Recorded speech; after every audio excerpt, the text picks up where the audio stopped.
Why are we posing? I don't know. Okay, hi everybody. I don't know how to do introductions. Oh, that's what it is. Hello everybody and welcome. My name's TJ. It's good to see ya. This is Harry. He doesn't quite entirely get this whole thing yet, but he's going to make his way through it and we're going to make it happen. Meep the Great, it's good to see you, along with David, Bradbury, Chaos, Mabogsley, Miffy. Who else is in there? I know there were other people. Chaos, Mercury, BC Lloyd, all kinds of people out there. Man, it's going to be all kinds of awesome. Hope you're all doing well. It's time for some Modern, which is always a good time. Hopefully you enjoy the Moderns. I try. Do you? I'm not very good at it, but I've seen you play. Hopefully watching will make me a little more skilled. It's okay. You proved that you're good at Standard when you were lucky. Let's just be honest.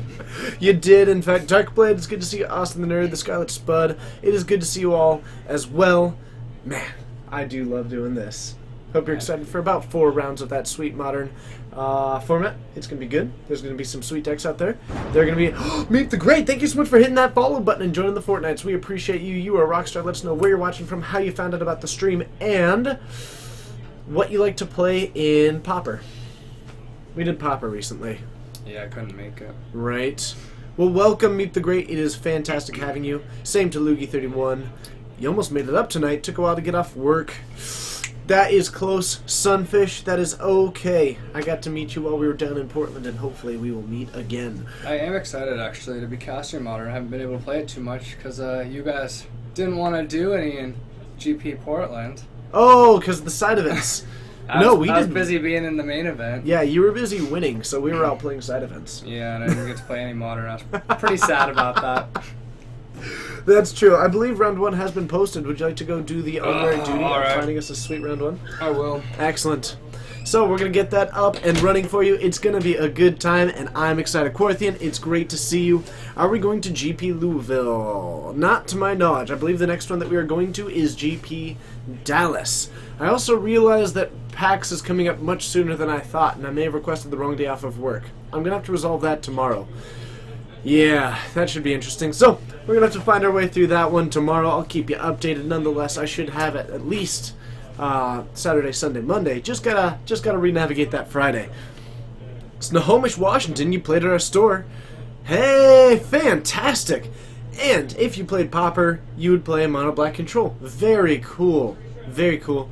Mabogzer, are you talking about GP Louisville next year?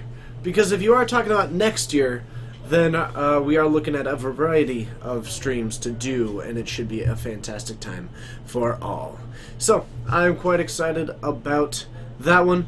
What is the deal about Pauper? Mostly, I was just asking because we did it recently. We got Justin Muller on Eldrazi Taxes versus Peter on Jund. Is it Muller? I have no idea. Okay. Do you want to find out? How do you spell your last name? W-A-L-L-E-R. Perfect. Waller. Going up against Peter? Yep. So this... Okay.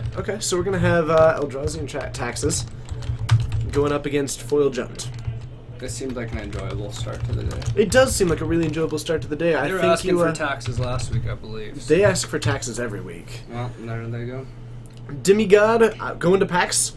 Oh, we're going to PAX. Are we going to PAX? Yeah, well, I am. Actually, we are looking at doing a meetup there, so we are going to try and do something lined up along that line. But what is the deal about Pauper? Mostly because it's all commons and it's pretty fun. Nonetheless, it's going to be sweet. Round 1, starting now. Justin, new to the store, and playing that sweet Eldrazi and Taxes. Now, let's keep in mind really quick. Ooh, look at this. I need a haircut. Look at that. I look like a bird. I can get some green paint real quick. Oh, nice. First time playing the deck. Oh, really? Yeah, so, should be interesting. But nonetheless, you know, basic mechanics are basic mechanics. Let's see it happen. We'll head on down.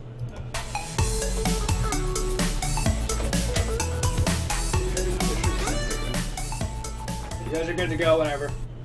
Alright, so they are shuffling up. Oh, who's doing Pauper? We started a day for it? Gotcha. So we are going to start doing it about once a month, is kind of what we're looking at the moment.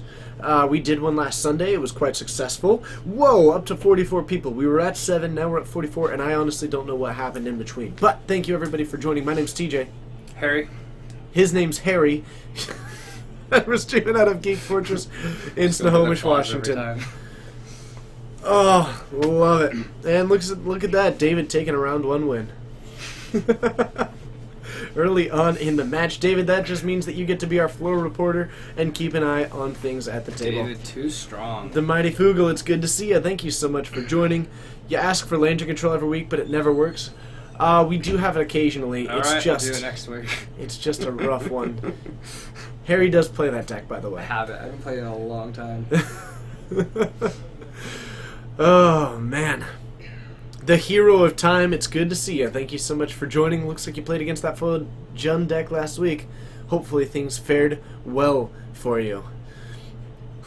Alex, it's good to see you. Definitely be an interesting matchup here. We both have a lot of, I don't know if interaction's the right word, but they definitely have a lot going on. They have interesting lines of play available to them. Yeah. And there will definitely be some interaction. It's interaction, but it can be cut off at the same time. Mm-hmm. Sunfish, they do have some MTG at PAX. They generally have. I mean, the World Championship is happening there. Oh, okay. Yeah, it's pretty awesome. That's weird. I didn't get an invite yet. Oh, must have gotten lost in the mail. Let's go ahead and change of addresses. Yeah, well, let's go ahead and drive down to Wizards and ask him about it. Clearly, something has happened. But yeah, they tend to have events. They'll do on events and some other stuff there. So it's always a good time. But Peter going to be using basically a plethora of removal. Going to be trying to use some of that hand disruption to throw off Eldrazi and Taxus Curve. The Aether Vial going to be a little bit of a liability. I expect that one to be coming out for Game 2 and 3. Yeah. Otherwise, thank you for the reminder there. Definitely helps that Justin's going to be on the play, though, as well, because he can get that Aether Vial early. He can get the Leon Arbiter and stuff like that earlier out and kind of disrupt, as well as not being thought seized as early. Yeah, and some of those cards are just, if he's able to resolve something, especially like a Aven Mind Sensor, to maybe shut down the mana base, if Peter has somewhat of a slower start, or if he can start capitalizing on those Path to Exile and Tarmogoyfs. Yeah, I mean, he's got a lot of Quarters. things. Thalia as well. Looks to be the black-white version. Yep. We are going to have, I believe, some Tide Hollow Skullers, and if he can just kind of... his hand disruption comes with this weird kind of tempo gain that you get a 2/2 out of it, you get some of that other stuff. If he can really maintain that, then that might end up being a nice benefit. But the turn with Aether Vial. Solid start. So, are we going to stream any Conspiracy Draft this Friday? Unfortunately not. It's almost impossible for us to stream Draft with our current setup, and Conspiracy Draft especially, which is multiplayer. So it's unlikely, but I am going to give my edge to Jund, I think, in this one. Yeah, it's especially right now. It looks like, I mean, they both look like they have decent hands, but Peter's definitely got a couple lightning bolts and some other removal spells in his hand. Mm-hmm. There is no comp. Absolutely Modern is always a good format. I don't believe so, BC Lloyd, but I could be surprised. I'm not 100% sure of all the decks that are in the field right now, so I'm not sure if anybody is running that sweet Death Shadow. That card's good. That card's fun. It's been very strong lately. Death for Range, it's good to see you. I'm doing well. We've got Harry in the booth tonight. How you doing, Harry? Doing well. Thank you so much for Watch joining. some Modern, yeah. It's good having you. TJ wouldn't let me play today, but we all have to make sacrifices. Absolutely, we do. I've played in about 8 sanctioned events in the last 10 months. Yeah, I'm just trying to please TJ. I just never please him enough, so. It's true. It's true. He tries, though. So, the Aether Vial going to tick up after Peter spends that 2-mana Lightning Bolt in the Thalia. So, seems to be really much on kind of a control the board game plan. Mm-hmm. Jund in this weird situation in which it tends to be very creature focused, but Athalia is just a card that can disrupt them a lot because of so many of their disruptive elements getting affected by that. Yes and no, yeah. I mean, Peter does have the removal spells currently, so it wasn't as detrimental, but yeah, generally. Mm-hmm. And just prioritizing that is telling me that he might have a little bit more, or he's intending... I don't even know what that is. That is the new Thalia. That is a Thalia Heretic Cathar.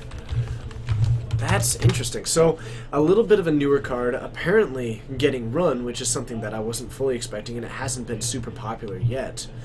But it is going to be a 3-mana one, and it's actually going to keep Peter, I mean, his that's going to be entering the tapped anyway. Cheating the system. But that Thalia is going to keep Peter's game plan a little bit slowed down. He doesn't have the ability to drop in anything that's going to actually interact with this quite yet. I mean, he can put down a Dark Confidant, but instead he's just going to continue using this removal. If Justin's ever able to actually stick anything on the board, that's going to be a pretty nice way to go about it. And actually, this Eldrazi and taxes with things like Thought-Knot Seer are going to be pretty nice as far as disrupting. Unfortunately, Justin's drawn like 3 lands in a row as well. Yeah. You meet the great, you are absolutely right. Against fetches, it is considerable. Any new young Pyromancer brews? I'm not sure if there's any out there. There is a 4-color gifts deck out there. Yes, I There believe so. is an Esper tokens deck out there. Lathier, it's good to see you. A Guten Tag to you as well. I don't know if we have... Oh, wait. You know what? Donovan is out there running apparently a Waste Knot deck. Yeah, Waste Not With Storm, red. I believe. Okay. So, beautiful. Waste Not... actually, Harry not taking down this is potentially a good sign for Justin. Because any removal that I have left over, I'd absolutely be throwing it at that Shambling Ven. Yes and no. I mean, if Peter can follow up with like a creature, like a 4-drop creature, we don't know what he had in his hand exactly, or something like that. Even the Raging Ravine can block if he doesn't want to tap out. Yep. It might be better to use his removal versus some of the Eldrazi and stuff like that. Yeah, and it's interesting because he has that Liliana in hand right now, and not going to be going for it this turn, so keeping up something else. It looks like he does have the Terminate as well, but he had that last turn, I believe. Yeah. Stoiler, it is good to see you. I hope you're doing well. We've got Harry in the booth with me tonight. Guys. It's always a good time. Let's go ahead and make it to where you can just tell there. Let's see here. Let's just get the names going. Alright. There we go. Got it. Got it. No hat Stoiler. today. No hat today. If I wear one every time, it wouldn't be special. This is true. It's an important factor. Can't argue with that. Okay. Otherwise, actually, Tarmogoyf is just such a good card in this matchup because it's going to slow down Justin's board so much. Because this Death and Taxes, like, all of them are operating off of these kind of value creatures that have just a weaker power and toughness inherently. So this Tarmogoyf matches up really well against a lot of them. I was going to say, he looked like he was about to tap for Path, and I was like, I saw the Mind Switch, I would have liked him to vial it in, so it looks like he's doing his plays correctly, correct order. And Peter not Nope. using that Terminate just yet. Top 4 cards. So we're going to look at the top 4, try and find a land, and I think Peter, realizing that he could have gone for the, interesting. Didn't go for the Terminate on the Terminate. stack. Yeah. But Yeah, once he starts looking at his library, though, he's basically said the Path is resolved. Maprakathak, it's good to see you. What decks does Harry play? Usually Kiki Chord. Yep. A little bit of Lantern Control. Would you say that you're really diving into anything else right now? Jeskai, Brain Generally, any style of control or Kiki Chord. Uh-huh. Kiki Chord, for the most part. I used to be a Tarmo Twin player, but we know what happened to that, so. Yep. And actually still doesn't use this Terminate on the Shambling events, even. So I'm a little bit thrown off by how Peter's going for the sequencing, and I think he... Yeah. One thing is that we haven't had, Death and Tax here for some time, and I think Peter might have just kind of forgotten, out of practice with playing against it. Definitely messes up your triggers. Yes. Epic fail? Absolutely. There's apparently a Waste Not brew out there right now. I'll grab it tonight. I mean, it does sound kind of sweet. If it's going up against something else, that's sweet. That's definitely going to be cool. So, Liliana coming down. We might see, looks like going for the plus ability, just going to try and take this hand down. A Path to Exile gone now. Pretty strong here. Yeah, actually, Path was a little bit worse. It was able to take down the Raging Ravine mostly. But otherwise, I don't think that it has a huge amount of value on the board as it currently sits. No, just generally, Peter's creatures are going to outclass Justin's, so the Path is pretty strong. Yeah, that's absolutely true. We saw it able to take down that Tarmogoyf both really efficiently, especially with that Aven Mind Sensor out. But any living end in the room tonight? I don't think so tonight. Nonetheless, hello to the mid-70s people out there. My name's TJ. Harry. His name's Harry. That is my name. I forget sometimes. We gotta get him I'm back into confused. the hype. We gotta get him back into the hype. So I'm just not as energetic as TJ. it's true. It's absolutely true, but that's, of course, a tall order to fill. Justin being a little bit cautious about this, really indicating that he's got a post-board play. Otherwise, he'd be activating the Shambling Vent and trying to get in with multiple. The Terminate going to take that down, and maybe I could see a Thought-Knot Seer coming down pretty well here. Tide Hollow Sculler. Gonna take a look at that one, and I think that probably could have come down pre. Yeah, I would have Combat? for sure. You wouldn't be activating the Shambling Vent, but it gives you the consideration of knowing what you're going to be playing around. Mm-hmm. So, interesting. Caging Carnage. Peter, I think just making some plays that aren't super ideal against Eldrazi taxes, because I don't think that Peter has a lot of experience playing against it. We haven't had it in our meta for some time. Though he is, he's definitely lining it up right now, and he's got a huge clock that's going to be coming in against it. Yeah, he's going to be pretty far ahead right now. Yeah. Definitely Jund turning the corner here. Was trying to play as the control deck more than anything in this situation. Takes down the Tide Hollow Sculler. Yeah, It wasn't going to be doing a whole lot anyway. I thought Natseer would be okay here, but that Liliana would be able to take it down. Yeah. Flicker Wisp would be decent. Shambling Vents is actually fine here, being able to kill the Liliana and gain back 2 life as well. That's true, and with Worst Peter case being scenario. tapped out, I definitely like that idea. So you take that one down. Peter is still left with the Raging Ravine as kind of his game plan, which is going to outrace this. So Justin's going to need some other kind of game plan, but that is a great way to address something that is going to take this game over the longer that it sits. Yeah, especially if he's going to end up playing a creature and then the Liliana just minuses and kills it, you might as well kill the Liliana And if and wait he's a got- turn. I mean, something like a Flicker Wisp in hand, any 3-drop in hand, makes this a significantly better situation. Yeah. Just because you're going to be able to bring that in off of the Aether Vial, take Peter by surprise with something, especially, it looks like going for a basic, but if you can come up with any kind of way to actually stop that card, which it doesn't look like we do currently. Yeah, Flicker Wisp would be pretty strong on Raging Ruby in general. Look, I would guess he has Restoration Angel or something because he just moved his Vial up to 4. But in general, Flicker Wisp hitting that Raging Ravine, resetting the counters, and it coming back into play tapped is pretty strong. I have to think that this is currently either a Thought-Knot Seer or a Restoration Angel in hand. Yeah, one of the two. Mm-hmm.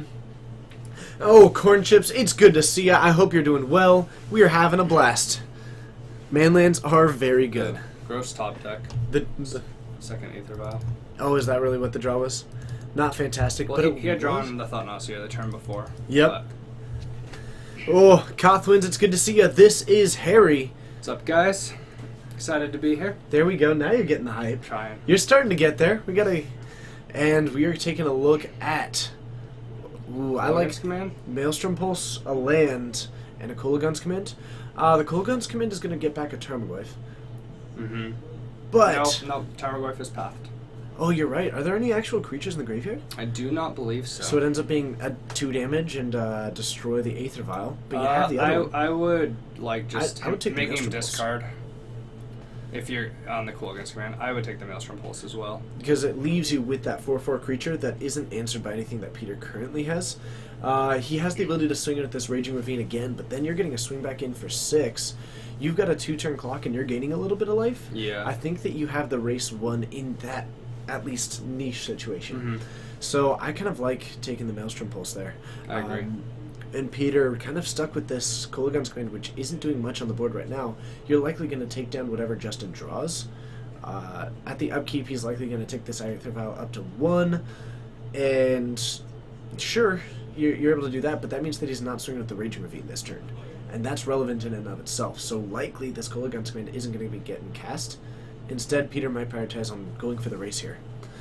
Do we have any previous videos? Yes, you can find our previous videos both on our Twitch, just VODs, but you can also find them on our YouTube channel, which can be found. Well, I'm sure it's actually already been posted before I said this. Good. Yep, it has been. We have good mods, good bots. They're always on top of it. Absolutely. The bot is way faster than me, even when I'm the one typing it. Yeah. Fair. Alright, so an Inquisition comes down, and we are just taking a look at the land that we drew.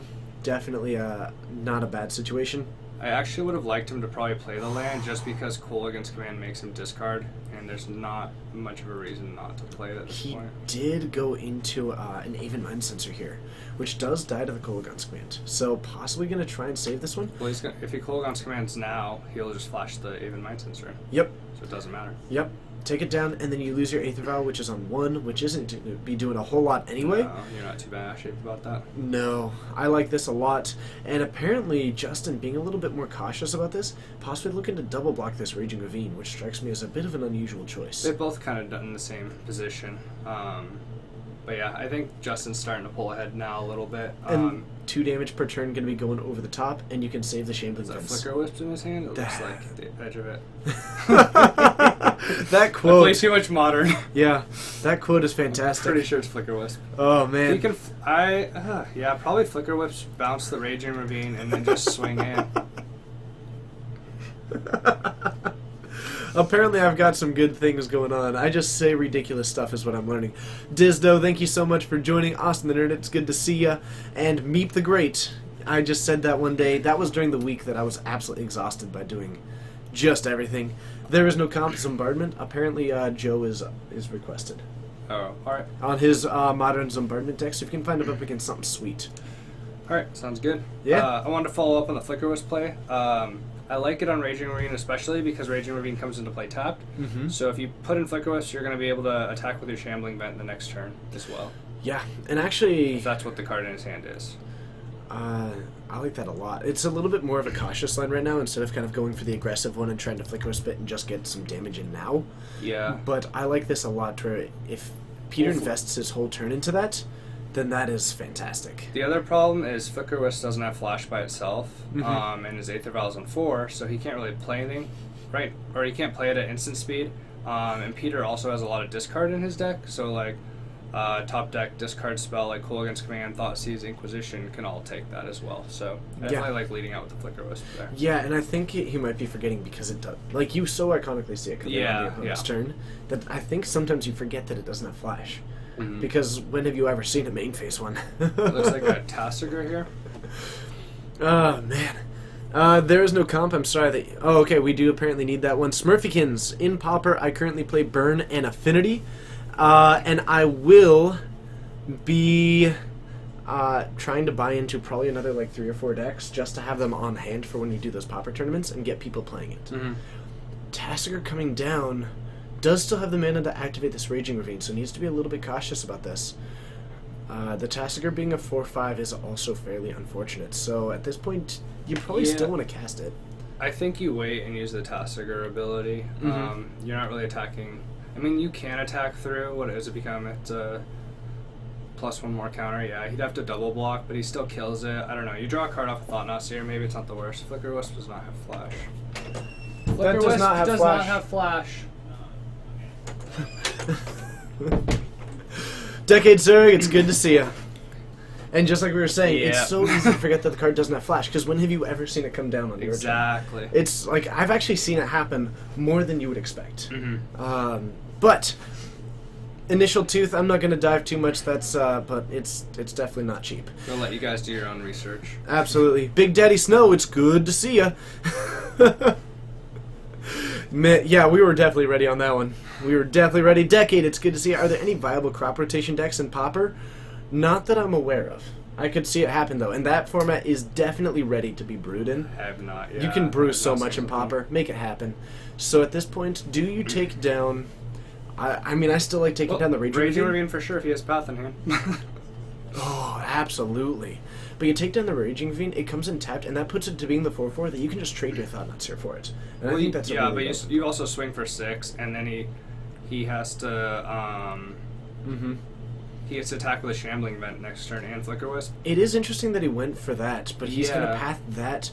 Leaves him with the... I still kind of liked the idea of leaving him with the tapped Raging Ravine and answering the Tassiger, because that's going to be able to get back a decent amount of those spells, and every spell that he's got in his graveyard right now is relevant. I agree. And when Peter's light on those resources, I'd rather have him dedicate 5 lands per turn just to be able to attack. Well, yeah, and Raging Ravine's essentially a dead card because he has to replay it and comes into play tapped. And then it doesn't go very well against that Thought Nuts here. And you're going to be hitting for 6 either way this turn, so Peter should be down to 5, I believe. Mm-hmm. He is. So at that point, you have such an advantage in life total and the board that I feel like it's a little safer, where Tasker, if he gets lucky or something like that, or he follows up with some kill spells off of Thought Seer into another kill spell or something like that, Mhm. I feel like he's in a better position.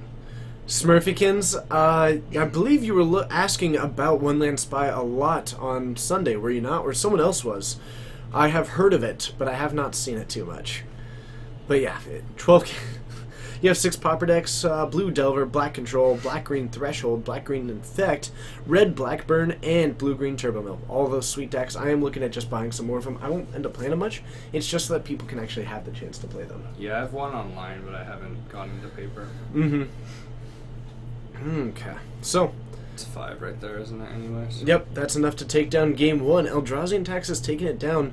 And I think that was some questionable choices from both players. I think that Peter had the opportunity to use that to terminate a little bit sooner.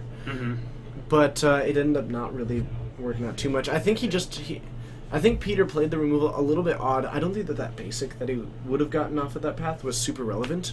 But he played some unusual choices. I like terminating the land probably a little earlier too, just for the fact that some of your removal is sorcery speed, like Liliana and stuff, and there was no creatures whatsoever for Justin. Yeah. Especially because he didn't do anything else proactive, so you might as well have used the kill spell there. I don't know. Otherwise, Justin, overall playing some pretty solid games, actually. Made some good choices as far as what to keep. I think the biggest misplay was just forgetting that Flicker Wisp doesn't naturally have haste. Yeah, and I feel like I would have liked the bounce on the Raging Ravine a little bit more as well. Oh, yeah. Ultimately, absolutely. it didn't really matter. Besides that, I thought he sequenced pretty well with the Aven Mind Sensor in the path earlier in the game. Yeah, I definitely agree with that one. Next time that you go out there, by the way, would you be willing to pick me up a generic, particularly satisfying snack? From where? From Dylan. From Dylan? Yeah. I'll ask him. I realized that I didn't eat dinner. Yeah, I haven't either. Well, would you like to get yourself one as well? No, I'll survive. Wow, you are a trooper. You are 100% a trooper. I had a Alright. protein shake. That's an extra one for you. Should I go now? No, you can go next time that you're jumping out for like matches, Alright, things like that. alright. Yeah. So, Foil Gen means that your deck has Intimidate, right? It has Intimidate to your opponent, absolutely. Maybe not to their creatures. Do I know when the Conspiracy 2 drafting starts this weekend? I would assume at midnight, but I don't know for certain. I would definitely keep in touch with Dylan. Yeah, that'd be my guess. Is generally every set is going to be midnight. Yeah. That's at least my assumption, but I don't honestly know. Apparently it actually comes out Friday. So actually it is just going to start happening at FNM all day, Friday. As soon as we get people. They might not have done the Tassiger ability wrong. His opponent might have just said Dark Confidant. Okay, so what is an uncard that gives premium cards? That is Secret Tech. What is it? Sorry, what was the question? What's the card that gives premium decks a bonus? It's like Super Secret Tech or something like that. Either way. I can't remember. Sir Derp, it's possible that he chose that because he was already losing. There was some kind of communication on the table. I don't quite know what it was. Yeah, I think you're supposed to give him Dark Confidant because everything else was removal at that point. Yeah, I'm okay with giving him the Dark Confidant anyway. Super Secret Tech, yes. Captain, it's good to have you. Thank you so much for joining. Sorry about the brain freeze. Hopefully he hangs in there and continues to watch. Yeah, hopefully he can make it through. It's always a tough position to put yourself in when your head just hurts. You got to watch those images. You got to hear those things. You got to watch that Modern. I know that you tend to be more into the Legacy, which you can find us here doing 4 times a week. We do all kinds of streaming here. You can join us every Monday at 6:30 Pacific time for Standard, if that's your jam. You can join us every Wednesday and Saturday for Modern, Wednesdays at 7, like today, and Saturdays at 6. You can also join us every single Friday for Legacy at 7:30. I know Captain's a big fan of that one. It's always a good time. And Saturday Modern again. Saturday Modern again at 6, all that Pacific time. It's currently about 7:30 here right now. Please make the appropriate time adjustments. I was pretty sure I knew the times, but I didn't want to spout them out in case I was wrong. That's okay. That's okay. You got to do what you got to do. I like come to these every week and I still check the time. I feel like my schedule changed recently, so I'm on 4:10 instead of 5:8, so everything's different. Everything just gets a little bit thrown off when you start jumping into that realm. I got a flu shot today. If you just want to jump into anecdotal stories. I don't see why not. Yeah. Are you going to be getting yourself a snack? No. I've decided, could you get me 2? I'm actually just starting. 2 snacks. Yeah. I better write this down. It's okay. It's going to be solid. It just turns out that I'm actually significantly hungrier than I thought. Can we talk about how he's storing Foil Jund in the world's cheapest deck box?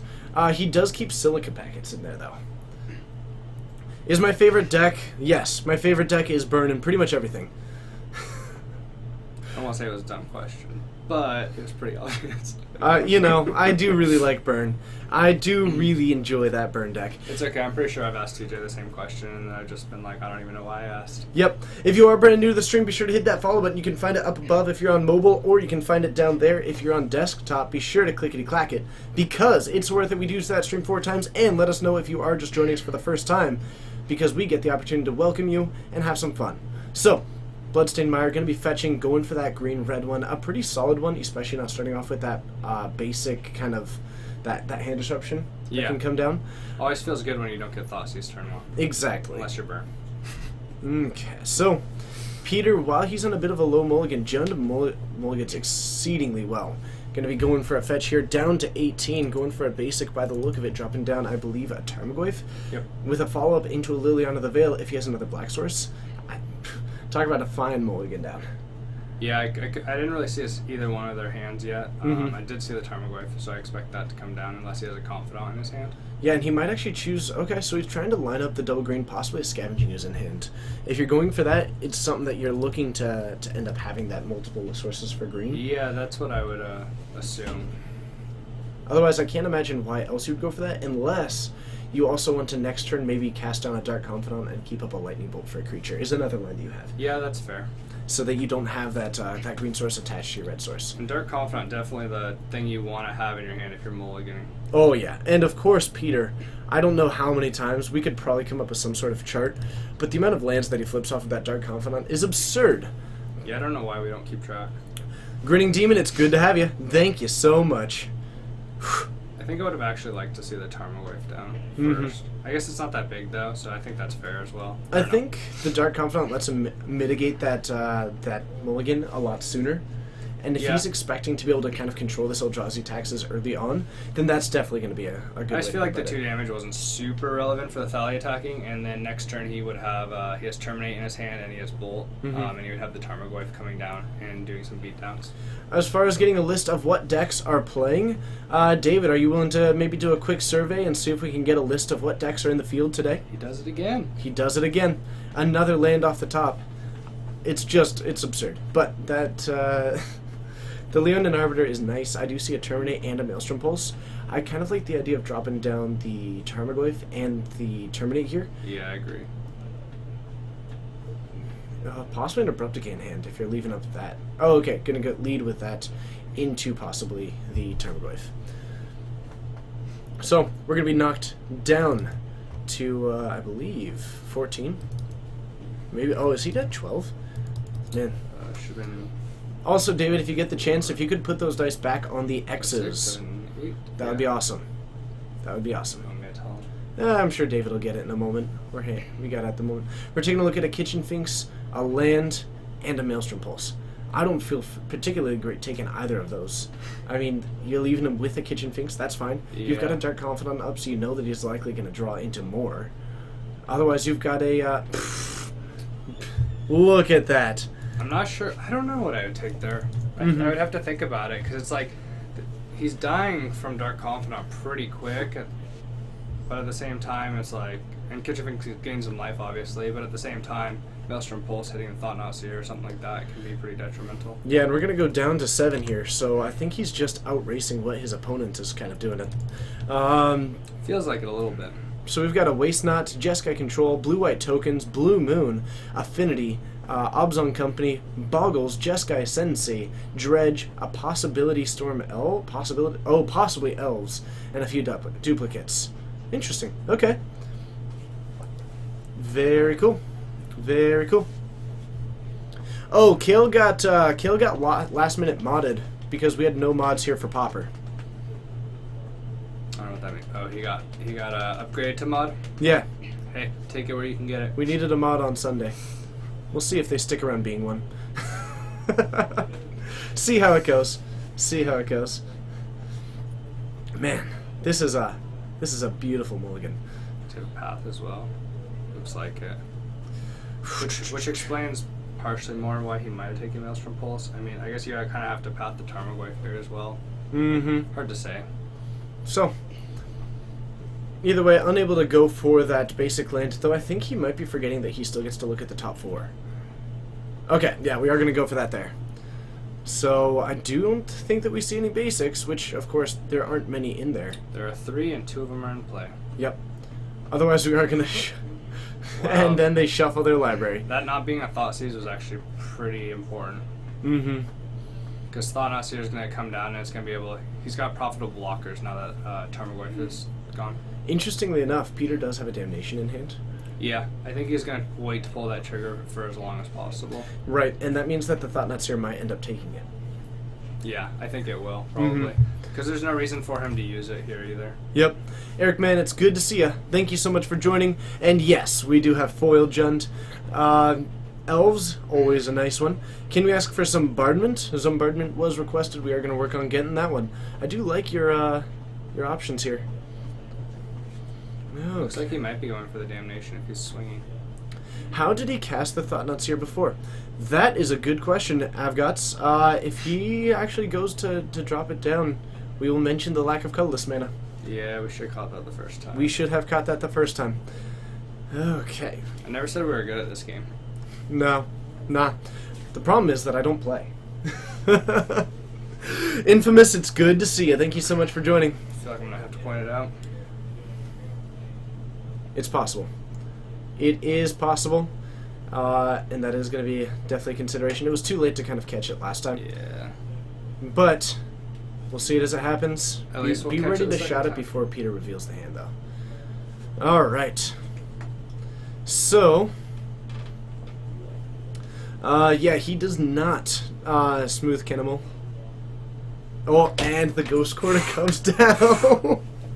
Oh, but he used this as the Ghost Quarter. Ooh, so the Ghost Quarter gets used at the moment. Let's see what happens. Top 4. Who is a better matchup in Jund versus Foil Jund? Foil Jund does, because likely they have a lot of practice with that matchup. But, Time Walking, it's good to see you. Thank you so much for joining. It may not end up being too relevant because Peter is about to take a massive... I mean, this game, too, has just been commandingly in Peter's favor. Most Jund decks play 2 swamps, right? Of course. Yeah. They actually generally do, and I think he's going for this to be able to cast things like this Kitchen Finks, which he's moved to the main board because of the aggressive heavy meta. Hold on. Don't. Peter. You don't have colorless mana. You tried. I don't think it matters. Sorry, we didn't catch the first one until it was too late. All right, so. I think it was pretty much over because he couldn't play the Thought-Knot Seer, though. Yep, we did get him. Thanks to whoever pointed that out. Yeah, seriously. That was, let's see here. That was Avgots. Thank you so much. You tried. They're just too quick. I think he just wanted to show off his foil Damnation. That's possible. By the way. Oh, man. So, we're heading into a game 3. Eldrazi Tax is going to be on the play again. We saw it take a really solid game when it had that option in the first matchup that we saw. Yeah, I definitely think being on the play is pretty huge with the Aether Vials and getting stuff like Thought-Knot Seer out earlier and Arbiter and Thalia. Wakeside 180. If I wear a hat every time, it isn't as special. This is true. Also, no one sent me another hat yet. Yeah, so that's kind of on you guys, let's be honest. Oh, man. Smooth Kinemil, you get credit as well. But yeah, actually, Peter does not like expeditions, and I actually agree with him for the most part. you know what? From the perspective of a commentator, I absolutely agree. Yeah, it is that's miserable. Like, my biggest complaint about expeditions is that they're so hard to recognize. There's like 1 or 2 that are too pretty that I still kind of like. Yep. Like Misty and Misty looks really nice. The Scalding Tarn looks nice, and they're at least recognizable. They're recognizable is what I'm looking for. yeah. That's also my big issue from commentating Standard. So many Standard cards in Eldritch Moon and Shadows over Innistrad all have the exact same art in that it's dark background, like dark figure. See, my problem is I just don't know any of the cards. Well, that's why I was happy you guys chose Burn for yeah. GP. But from a recognizing standpoint, just so many of the cards look exactly the same. Yeah. So, the only good expedition is the ones in fully funded Vintage Cube. Yes. Hello to everybody who is joining us. My name's TJ. Harry. Sorry, I was reading. You gotta say my name's Harry. My name's Harry. Man, is this how you introduce yourself, like to other people? Hi, I'm usually- TJ. Harry. I usually just Oh, wait, don't that talk makes to sense. people, so. Oh, okay, okay. But this is Harry. He's joining me today. He has done it once before. I think I filled in once, and I've done an actual full cast once, yeah. Yep, we're trying to get him in here more often. TJ is trying to get me the TJ is trying to get him in here more often. Oh, man. In fact, mostly Noah. Where's the hat, TJ? Delaney, it is good to see you. The hats are kind of a special thing. The hats come around, basically, if I always had a hat on, it wouldn't be special. But, of course, I also haven't been, I've only been sent the one hat. I do have a bunch of other hats, but trying to go without one, just so if there's always, I gotta establish a baseline of no hats, You don't so the want to hats really make wear it your own special. hats either. You want to wear other people's sent hats. Yeah. It's more of a connection with the stream. I gotta make it to where the hats are special. Yeah. Because if they become what I wear every time, then we're just the hat stream. Yeah. Smooth Cannibal, thank you so much for hitting that follow button. It's awesome having you. But we're really the top level Magic stream. Oh yeah, we are. That's first and foremost. We are basically competing to be the absolute best Magic stream out there. Doing pretty well so yeah, far. competing But, with Star City and Wizards as our first competitors in our mind. Not really looking at the. Yeah, for the most part. But it's really all of our viewers that help make that happen. Oh, absolutely. That we are not even close to that level yet, but we do have clearly better viewership than all of them. From the perspective of our community, is just incredible This and is hugely true. supportive. This So is thank you, very all true. of you. Did we apply? Yes, we did apply for a partnership. We were denied. Yeah, sometimes Twitch makes mistakes. It happens. Nice, very nice.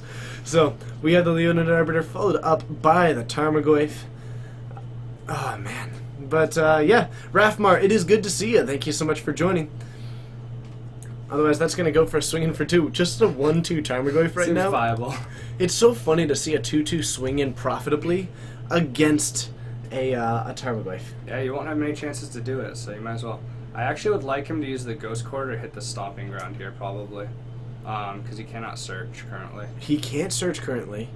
And now this allows him to at least play a land. Yeah, and I think that's huge because cutting him to only black mana is also extremely, extremely relevant. Especially because that at that point he also can't drop down a fetch land and search. Or a creature. Yes, absolutely true. Okay. And then right here, he doesn't have a... Mhm. That was the other chance to use it. Especially with Justin, if he's not going to be playing anything, because as far as instants and stuff, he's going to have Path, but he doesn't really have much else on 3 that I can think of. I guess he has Aven Mind Sensor, but that doesn't seem profitable enough instead of the Ghost Quarter. Yeah, we'll see how it goes. We shall see how it goes. But But yeah, look how much work that Ghost Quarter would have done. He would have played the fetch, and he would have been stuck with Terminate instead would've- in his hand. yep, and I still think that would have been the better line as opposed, and you would have been left with that 2-2. Yeah, exactly. Yeah. So, we do have, now that's true, he could be really signaling a Thought-Knot Seer by wanting to preserve that colorless mana source. Still thinking that we're going to try and hate out some of those, those Yeah, fetch I would lands. still rather Ghost Quarter because of the amount of fetches that hadn't been played yet, and just cutting them off at 2 colors. Yeah, and I think that this is a situation in which I am happy, I would much rather, rather than enact my game plan, I would much rather make it to where my opponent can't play the game. Exactly. And while it does feel unintuitive to knock yourself back a land drop, delay your game a bit, if you can make it to where the Peter just doesn't have the ability to play the game. Yeah, and it looks like he has another Arbiter in his hand as well, so he could have Ghost Quartered into a second Arbiter, and then you're really shutting Peter off. Oh, huge. Absolutely. Absolutely. Oh, man. Not a competition? Oh, my goodness. Yeah, I'm pretty sure that also Magic the Amateuring is a little bit bigger than us. I was in there the other day, and there were like 3 Wizards employees, 2 pros.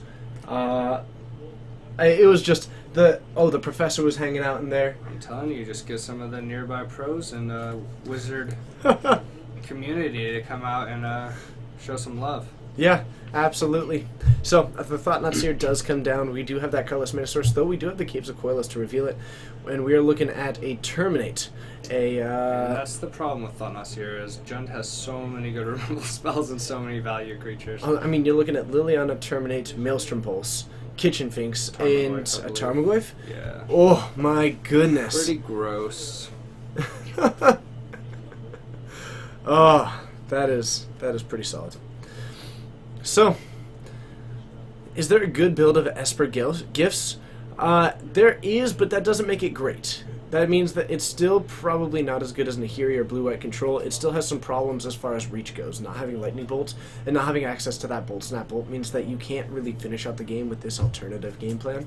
And you're really stuck with kind of going about it either with your Unburial Rites, but Graveyard Hate is particularly popular right now.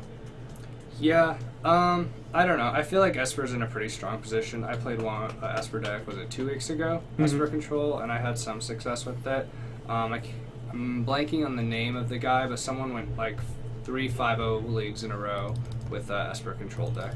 Yeah, and I absolutely do agree that Esper has got some really solid things going for it right now. But if you're trying to go for the Unburial Rites game plan, it's going to be really tough right now with the amount of with just the... I agree with that, yeah.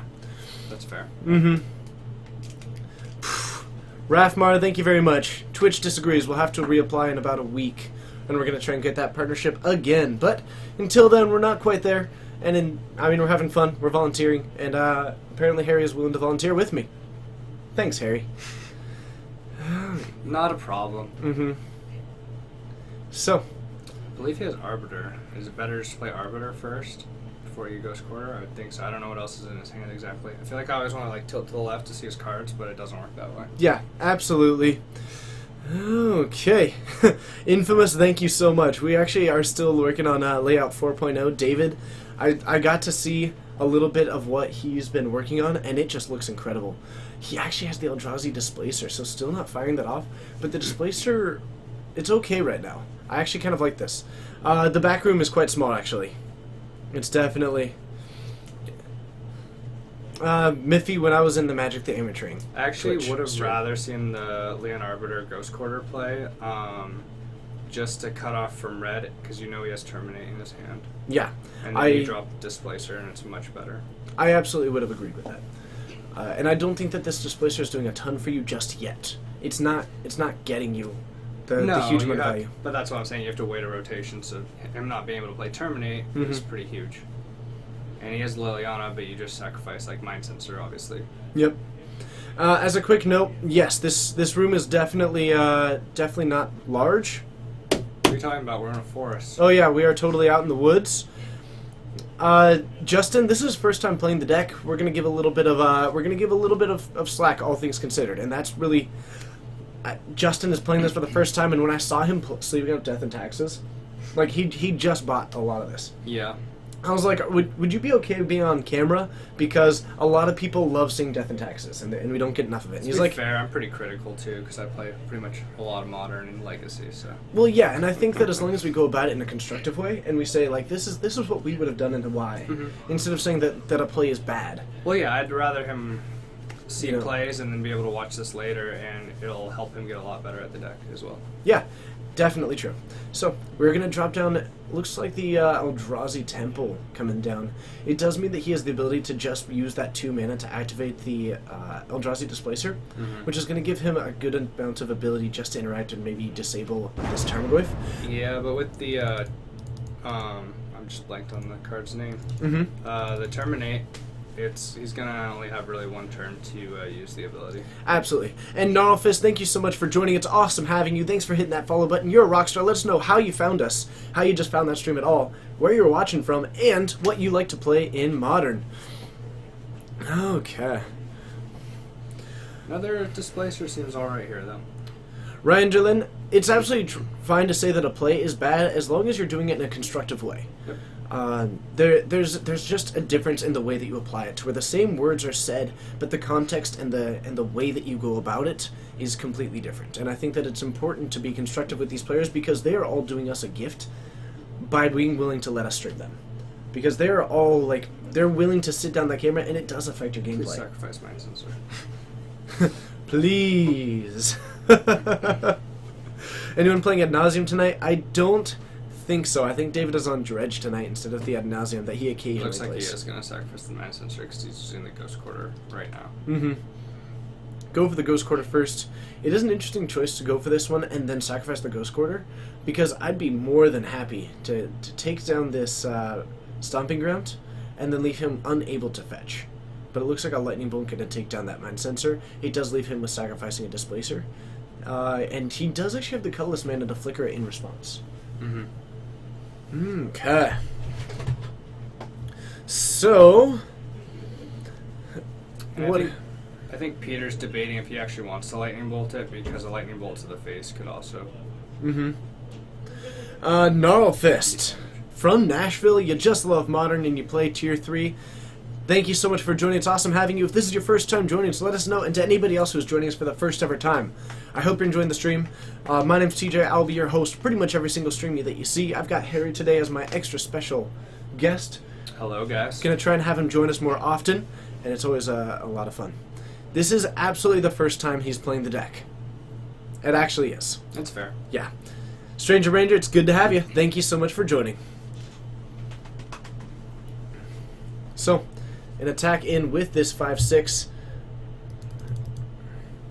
Actually, no, he's just down to 8. He's not taking any damage. He's flickering the Tarmogoyf. Yep. So flickers the Tarmogoyf, and is there one card in Peter's hand? 2 cards. He has Kitchen Finks and Tarmogoyf and Terminate. Yep. Or was the Terminate removed earlier? Bagadaboosh, it's good to see you. It's been a little bit since I've seen you. Thank you so much for joining, and it's awesome having you. So, who cares about the odds? Of course he finds the force in the top 4. Every single time. It's Peter. It's running foil. It has to be near the top in case he top decks Star Confidant. Yep. Benji Cards from Alabama plays Elves. Absolutely fantastic. And I gotta say, Delaney, just because I really recognize you joining us from this Pauper stream, thank you so much for returning. I hope that you're enjoying it. It's awesome to see people come back after they join us from one of those larger streams that we do. Yep. It means the world to us. Like, the community is far and away the best and #1 reason why I'm still doing this. Yep. Very hard position right here for Justin. He's going to probably have to hold up all his mana to blink on the Tarmogoyfs. But that'll allow Liliana to plus, and he will have to discard his card. Big Daddy Snow, he sacrificed the Mind Sensor to the Liliana. Yep. The bolt went to the face. Yep. The bolt went to the face. You've been out on the days that we've streamed formats you're interested in. You've been watching the VODs instead. Okay, well, hopefully you're enjoying the VODs. That is hopeful. When is Pauper Night? We had one last Sunday. We'll likely be doing one towards the end of next month. King Oblivion, it's great to see you. Thank you so much. I look forward to when you break Pauper. I think we all do. If we had $1 for every time someone asked about the cost of Peter's deck, we could buy Peter's deck. Yes. Yeah, pretty much. I stay here because I love interacting with all of you. You're not wrong. That is exactly it. He's gonna have to blink. Still, he's in such a... I mean, I'm not that worried. It's not horrible as long as Peter doesn't have a removal spell or creatures. Right, and this Kitchen Fink's buying him a huge amount of time. Yeah. He's going to be able to untap, but every time that he flickers that, it's going to be so ineffective for creating that. Well, it's just that. the extra creature, so now he just can't flicker everything, so stuff's going to get through, and he can't kill the Liliana either. And every single time that Justin wants to flicker that Kitchen Finks to keep it out of combat, he's actually going to be giving Peter 2 life. Yeah. So excited for Conspiracy. I am also quite excited. 3 mana. Giboism. Thalia. Before we connected through Twitch, I have not yet gotten your mailing information. Send your mailing information to me in a whisper to that Red Baron MTG, the one that you talked to before. Send it there, and we will get that playmat in the mail to you. I've got it waiting. So, we are going to go for just a swing for 6. We could see this Kitchen Finks get in the way of it. I'm okay with it, actually. I'm okay with blocking this. It is going to enter tapped, but you gain the 2 life, and it means that if Justin wants to flicker it... I don't know if it matters. No, he can't attack. Oh yeah, he could go down to 1, I guess, technically. Yep. And if he wants to flicker that, your Kitchen Finks actually comes back without the -1/-1 counter. So I'm really okay with blocking right now. I don't think he can't attack, because the Liliana's going to minus kill something. Mm-hmm. He wants to save the flicker for Peter's turn. Yep. Gideon, you can find the website over there at the bottom of the screen. You can go to geekfortressgames.com, or you can always just type in website where you can go to our online store. The Uncommons Commons still getting added, but it's going to be awesome. Dylan is really excited about it. He's really hopeful. Spent a decent amount of money just kind of down to get that website built. And hopefully, and if you ever have some Magic the Gathering card needs, you can take a look. Be sure to add cards to the wish list if they aren't there. Some of the cards, Dylan is still working on adding the full inventory to it. So if you add the cards there, they will get added. 2 lightning bolts yesterday, or on Monday, went out because someone added them to the wish list. He immediately added them, sent them out. Yep. Or I think he maybe sent them out today or something like that. But nonetheless, the point being, you can go about it that way. And it's a good way to support the stream. Yeah, we appreciate it, guys. Alright, so, Obs on Hate Bears. Are you asking if we have any? I'm gonna go look for another match. Absolutely, and if you could get that for me. I am starving. So we're going to head back up to the booth, get ready, and I'm going to tell you about some fun stuff, but we see it taken down. Peter doing a fantastic job of controlling that matchup. We're going to head back up to the booth, which Harry be my extra special co-host of the day, and having a fun time doing it. Alright, I'll see you up there.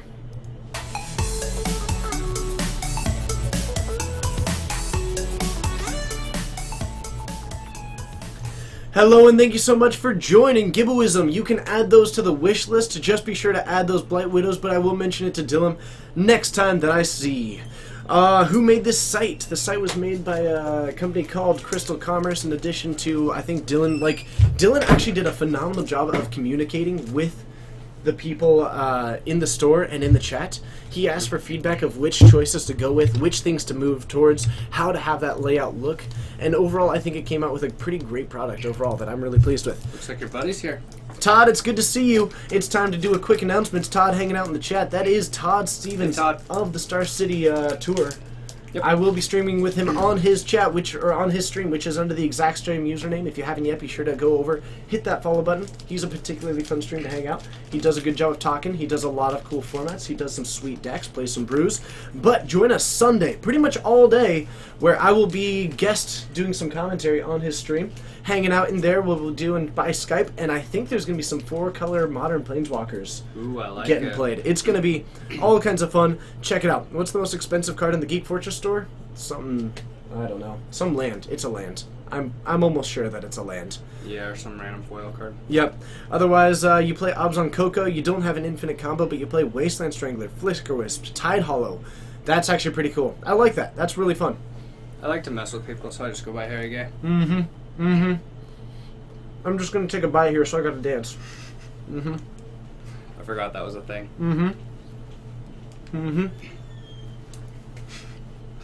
It's your turn to talk. Oh, okay.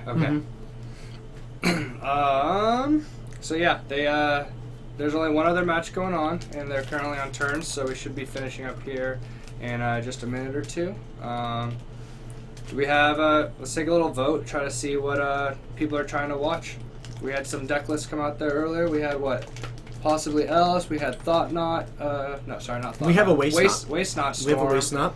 Absolutely. We have Affinity. There's Esper Gifts. We had Joe's Bombardment. Bombardment is a big one. Abs and Company. I'm trying to remember everything. It's okay. There was some tokens decks out there. There was some Esper. There was a 4-color gifts. Interactive Magic. Do we have Catfax? Yeah, we've got Catfax. So people are looking for Waste Knot. I also know that people are looking for Joe. So either Joe, whichever one has the most interesting opponent. I'm hoping that Joe just plays against Waste Knot. That would be absolutely perfect. Absolutely. So hopefully we can get there. Company. I'm so sorry. Now the Elves is something that we are assuming is being played. I don't think that one was 100% confirmed by David. Yeah. But he said probably Elves. You're getting a lot of Waste Knots on here. Well, I'll figure it out. They're finishing up, so we'll see what we have and who's playing who. And if you haven't yet, be sure to slam down that like button. Wait, that follow button. You can join it up there. It's going to look like a heart that looks like twice this, or you can find it down there and it's going to look like the other half. There we go. You can definitely check it out. Hit that follow button. Join us here 4 times a week with some addition. It's always going to be awesome. Kyle the Bomb, I don't know if you did tell me. If you haven't yet, I'd love to see it again. But it's going to be all kinds of sweet. Every Monday at 6:30 we do Standard. Yep. Every Wednesday at 7 and Saturday at 6 we do Modern. And every Friday at 7:30 we do Legacy. All times are Pacific Daylight Time. It's definitely worth it. We do a lot of fun things with it. Yeah, if you guys like Magic, this is the stream to watch. That's definitely true. But you can always check us out for that one. It's always a fantastically fun time, and I love doing this. And you can join me on Sunday on the Todd Stevens MTG stream. Yeah, should be a lot of fun. It's going to be all kinds of fun. JB Red Phoenix, it's good to see ya. Looks like Goblin Guide is looking for some Esper. Always nice. Big fan of the 4-color Walkers deck. It's pretty sweet, actually. I'm going to need him to send me the exact list. Hint, hint, Todd. But, oh man, your first Modern event was PPTQ, and you top-8'd. Congratulations. That's fantastic. Let me know what you were playing. I'd love to Sounds see. like me playing poker's first event just kills it. Mm-hmm. And Todd getting a kill using the Displacer on a Thought-Knot Seer with their opponent having a Worship out. That's pretty fantastic. Seems reasonable. It's super reasonable. Keep finding me everywhere. Yeah, JB Red Phoenix, we keep running into the same places. We run in the same circles, apparently. But TJ's a popular man, and he goes to popular places. it's true, and I've just been trying to hang out in more streams lately to try and actually start interacting with them, trying to build some partnerships. Grow the and- community. And yeah, we were denied by Twitch partnership with the idea that we need to keep working on building our community. So I guess I'm just going to keep trying to build the community. That's what we're going to do. With your guys' help. Absolutely. Oh, entirely your help. Entirely their help. Yeah, I only counted it as one follower, so Uh-huh. unfortunately. Absolutely true. Katsugad, it's good to see you again. I feel like it's been a little bit.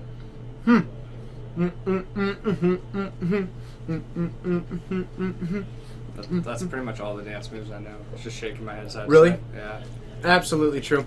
How did Todd Stevens get? How did his Twitch partnership go? He did, well, we suspect that he got it. Okay. Yeah. I have a feeling that part of it was that the week that we were getting reviewed is when we were in Portland, and so we missed 2 of our streams. Yeah. It was And- kind of unfortunate timing. Yeah, so I have a feeling that they were just reviewing it like that, and possibly that's what happened. What can we do to help for the community? I don't know. I guess hit that follow button, tell your friends if you feel like it, but otherwise, let's just do some cool stuff and keep it going. Todd Stevens is not positive. Yeah, but he got a response that we didn't get response. Okay. Yeah. How would Grixis burn? I assume that the blue is for some kind of card draw, but I couldn't tell you why the Grixis would be in there. Yeah. The blue, maybe, I don't know. Maybe a Something Jace you weird can like flashback Delver, Jace, yeah, or Oh, Snapcaster. Delver. I Delver don't know. burn. Uh-huh. Uh-huh. I feel like Delver burns most likely Mm-hmm. as far as styles of decks we see. Should I keep name-dropping Star City during my application, too? I mean, you've talked to Chris Van Meter, Jeff Hooglin, Todd Stevens. They're all Star City guys, so I feel like you're practically a Star City guy. Yeah, that's true. You're like Absolutely. on the edge a little bit, but Meth, please. Please. Actually, I'm debating, do I apply if there's ever an opening at Star City? I've been mulling that over. I don't think that it's actually worth thinking about, though, because that's, like, way next level. I don't think that we're quite there. you never know. Just keep streaming. That's true. We're just some people here in a closet. Having a good time. But thank you everybody for joining. It's awesome having you. Vapor Snag. Oh, I hope you are running Vapor Snag. That just would be brilliant. Round 2 should be coming up soon. We are going to have 4 rounds tonight. Should be a solid time. A nice variety of decks out there. How long will is keep how long will wait what? The text goes too fast. How long will is keep killing Modern? Oh, how Yes. long will it keep killing Modern? Oh, I have no idea what you're talking about there. Keep streaming. Just keep streaming. I'm pretty sure I just got doried by Todd. Get in. Give me your address. I'll send your Collective Defiances for $5. SB Nance, it's awesome having you. Thank you so much. Gideon, Collective Defiance is so fantastic. I feel like we helped raise the price. It's kind of messed up. Possibly. Absolutely. It's Goblin Guide, you gotta like your troll decks. It's always certainly fun. Dictator for Life, it's good to see ya. Taman, it's good to see ya. I'm not sure who you're saying looks fed up. Is it me or him? You don't look fed up to me. Me? I don't know. When which do I have any lantern here? Not tonight, I don't think. I think Martin's on Affinity. I believe so. We do have a couple of... It's the problem is that it just so rarely actually shows up on stream because it's just awful to watch. And, like, I get that a bunch of you love it, and don't get me wrong, I actually also love watching it. But I also know that it's just miserable to watch. And I can accept that. Yeah, even when it is here, Dylan's not a huge advocate for it. No, we have certainly done it before. We'll likely do it again. Alright, next round's up. Harry's gonna go find us a match, and we're gonna make it happen. It's like a whole other job. Initial Tooth, I don't think that any Merfolk is playing tonight. There are a couple of Merfolk players in the area. We can certainly work on getting one of those for you in the future, especially Dylan, who does like playing it and does like showing up on that stream. There is Dredge on the field. Sorry, Dredge, how long will it keep? No. I don't... Like, Dredge is obviously good. I'm not going to deny that one. But I don't think that Dredge is going to be worth it banning. And honestly, I don't like diving into, like, reactions of banning things. But no. Is Dredge a turn 2 win deck? It's not. It's a good deck. It's an answerable deck, and it's a deck that can be played around. It took some people by surprise, I think. It's also just a sweet deck that got some really cool new tools. And I think that in the future, people are going to potentially play around it a bit better. But I definitely don't think that it's going to be anything that is massively awful for the format. I think Modern's in a phenomenal spot right now. Delaney, looking to see some Merfolk. Absolutely. I can dig it. Thank you so much. Also, I'm really glad that I nailed your name on the first try. Yeah, let's see, what else have we got? Is you're a fish in the crowd there? Absolutely love it. Alright, so what else have we got for Leyline of Sanctity? That's always good. You had some real talks about Dredge in your article today. I actually haven't had the chance to see your article today. I'll have to check it out. I haven't had the chance to read it. It was a pretty busy day for me. You were playing Standard Dredge? Oh, Demigod! You were the one playing Standard Dredge. That deck was sweet. Very cool. I liked it a lot. Meep the Great, I still don't really think it. Todd, you can absolutely plug it. If you want to go in and link your article into the chat, I will absolutely allow that one. Meep the Great, I pretty much disagree with both of those. I don't think that either need it. Delaney, thank you so much for coming back. Can we get some Solitaire? I mean Ascendancy on stream? Love it. Alright, we're gonna do Esper Control, mid/mid-range, versus Abzan Company. So tell me, is May facing the wall? Maeve is next to the wall, yeah. Mm-hmm. Versus Coleman. The Waste Not deck is playing against Peter, so I thought we'd get something different, because we just saw Peter on stream. That's really reasonable of you. And then Joe doesn't want to be on stream right now, so. Okay, also reasonable. So, let's take it. So we've got an Esper Control, kind of in the mid-rangey. Yeah, she's playing Lingering Souls and Thing and Ice, stuff like that. Okay, so let's go ahead and tempo. Let's call it tempo. It's sometimes played as a tempo deck in the past. Otherwise, going up against Abzan Company, Coleman, a fantastic Abzan player. Jackal, it's fantastic to see. I hope you're having a great day. Between rounds, we can stream our own computer screen. We can find a generator of packs and... Oh, I will say that I am not a great limited person. I will always pick the red card. That's pretty much true. Mm-hmm. For TJ. So I just choose cards that hate out red if I would ever draft with you, and then people have done it. I still force red. I will see you down there. It's going to be a good time. Time for round 2. You guys are good to go whenever you're ready.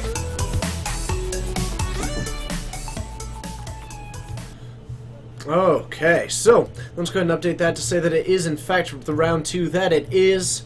You'd rather watch Fish People? We can always work on that one. Let's see here. Hey! JB Red Phoenix. Talking trash about your hair. My hair? Oh no, I know. I totally do. Is it back here? Yeah. Yeah. No, He's I aware. totally know. I totally know. I can always tell that my hair is too long when I actually have to care about it. So it's probably going to get trimmed soon. Is it bad that I hope Coleman misplays just once so I can badmouth him? Mm-hmm. Mm-hmm. That is bad. Because he would do the same thing if I was playing. Mm-hmm. He has. I know he has.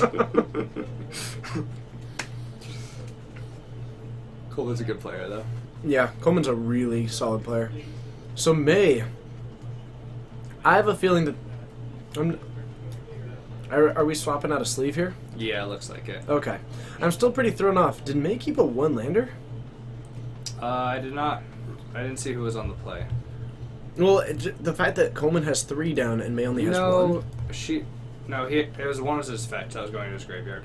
Oh, okay. I believe when she moved her hand, I saw another flooded strand on top, so I think she's fine. You're right. Here's your misplay. Coleman splitting a sleeve is really aggressive and sloppy Coleman's shuffling. so strong.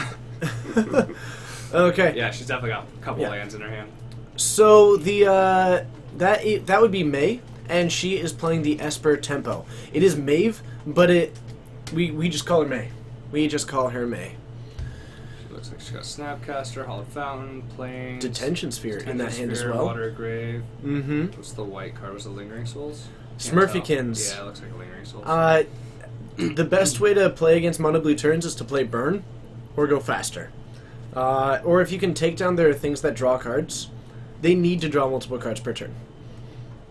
Aragon Shadeslayer, it's good to see you again. Thank you so much for joining us. Maprakithak, you're French. That's interesting. Yeah, it is silent at the end there. Mythic Madness, we do have Harry in the house. That is Corey. I am not the only one who calls her May. That is not true.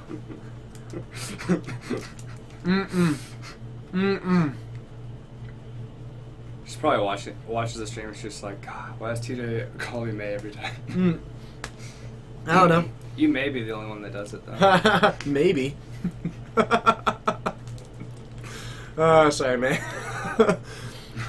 Nonetheless, another fetch going to go down to 18. Grabbing these tapped lands, not getting very proactive just yet. Yeah, I mean, we saw her hand. She's got, like, Snapcaster and Lingering Souls and stuff like that. That Detention Sphere is a great answer to this Kitchen Finks, however. Yeah. I'm a little scared for her if she taps out for Lingering Souls on her turn, because we see a Collected Company in Coleman's hand, and he's going to want to play it when she's tapped out.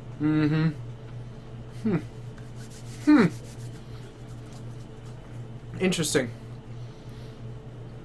So it looks like the Detention Sphere might be coming down. I really like that as an answer. Yeah, I think that's a fine play. Now, Coleman does run Kazali Pride Mage and Reclamation Sage, and both of those are going to be pretty solid in this situation. But does he run both main? I would think that he only runs the Pride Mage main. Nutterson, it's good to see you. I was enjoying a nice generic brand, satisfying candy bar that really satisfies. Didn't hit much there, unfortunately, for him. Bunch of Chords and Angel. But I mean, at least he has 2 targets, though. Yeah, and that double Viscerus here. I mean, do you just end up sacking one of those to try and get the Scry, or do you try and hold on to him just to get around maybe a Path to Exile? I think he holds on to him for now. It kind of depends on what exactly is in his hand. But I think he's going to try to wait until he needs to Scry. Dramoka's Command making D-Sphere unplayable? Nah, not in Modern. Not in Modern. Oh, Crimson Rum, it is good to see ya.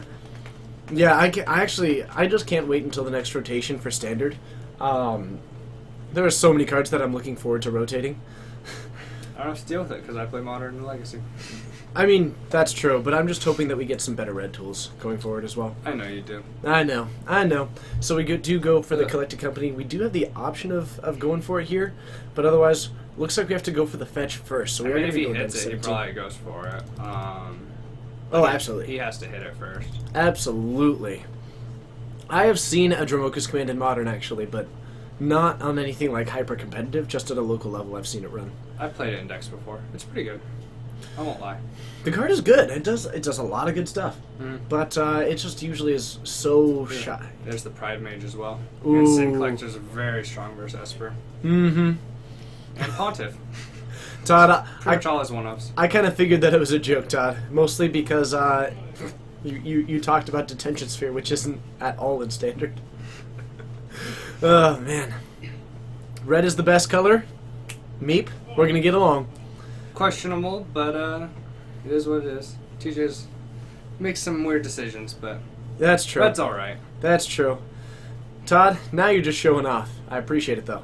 Gives us some legitimacy. Look at that. We have got fans who have top-aided in Modern Opens, which is kind of like we've top-aided in Modern Opens since we taught him so much. I feel like I just haven't played enough Modern Opens. I haven't played in any. I've played 2, I think. Not modern ones, though. So, we are looking at the Sin Collector, the Birds of Paradise, a Kazali Pride Mage, which is able to bring back that Kitchen Finks whenever he wants, which actually means that he is so much closer to a combo kill than you think. Yeah, especially with Sin Collector taking out a kill spell. Mm-hmm. That is going to be massive. So I think another thing to keep in mind is that this Ghost Pride Mage was... Like, the Sin Collector was actually a pretty solid get there.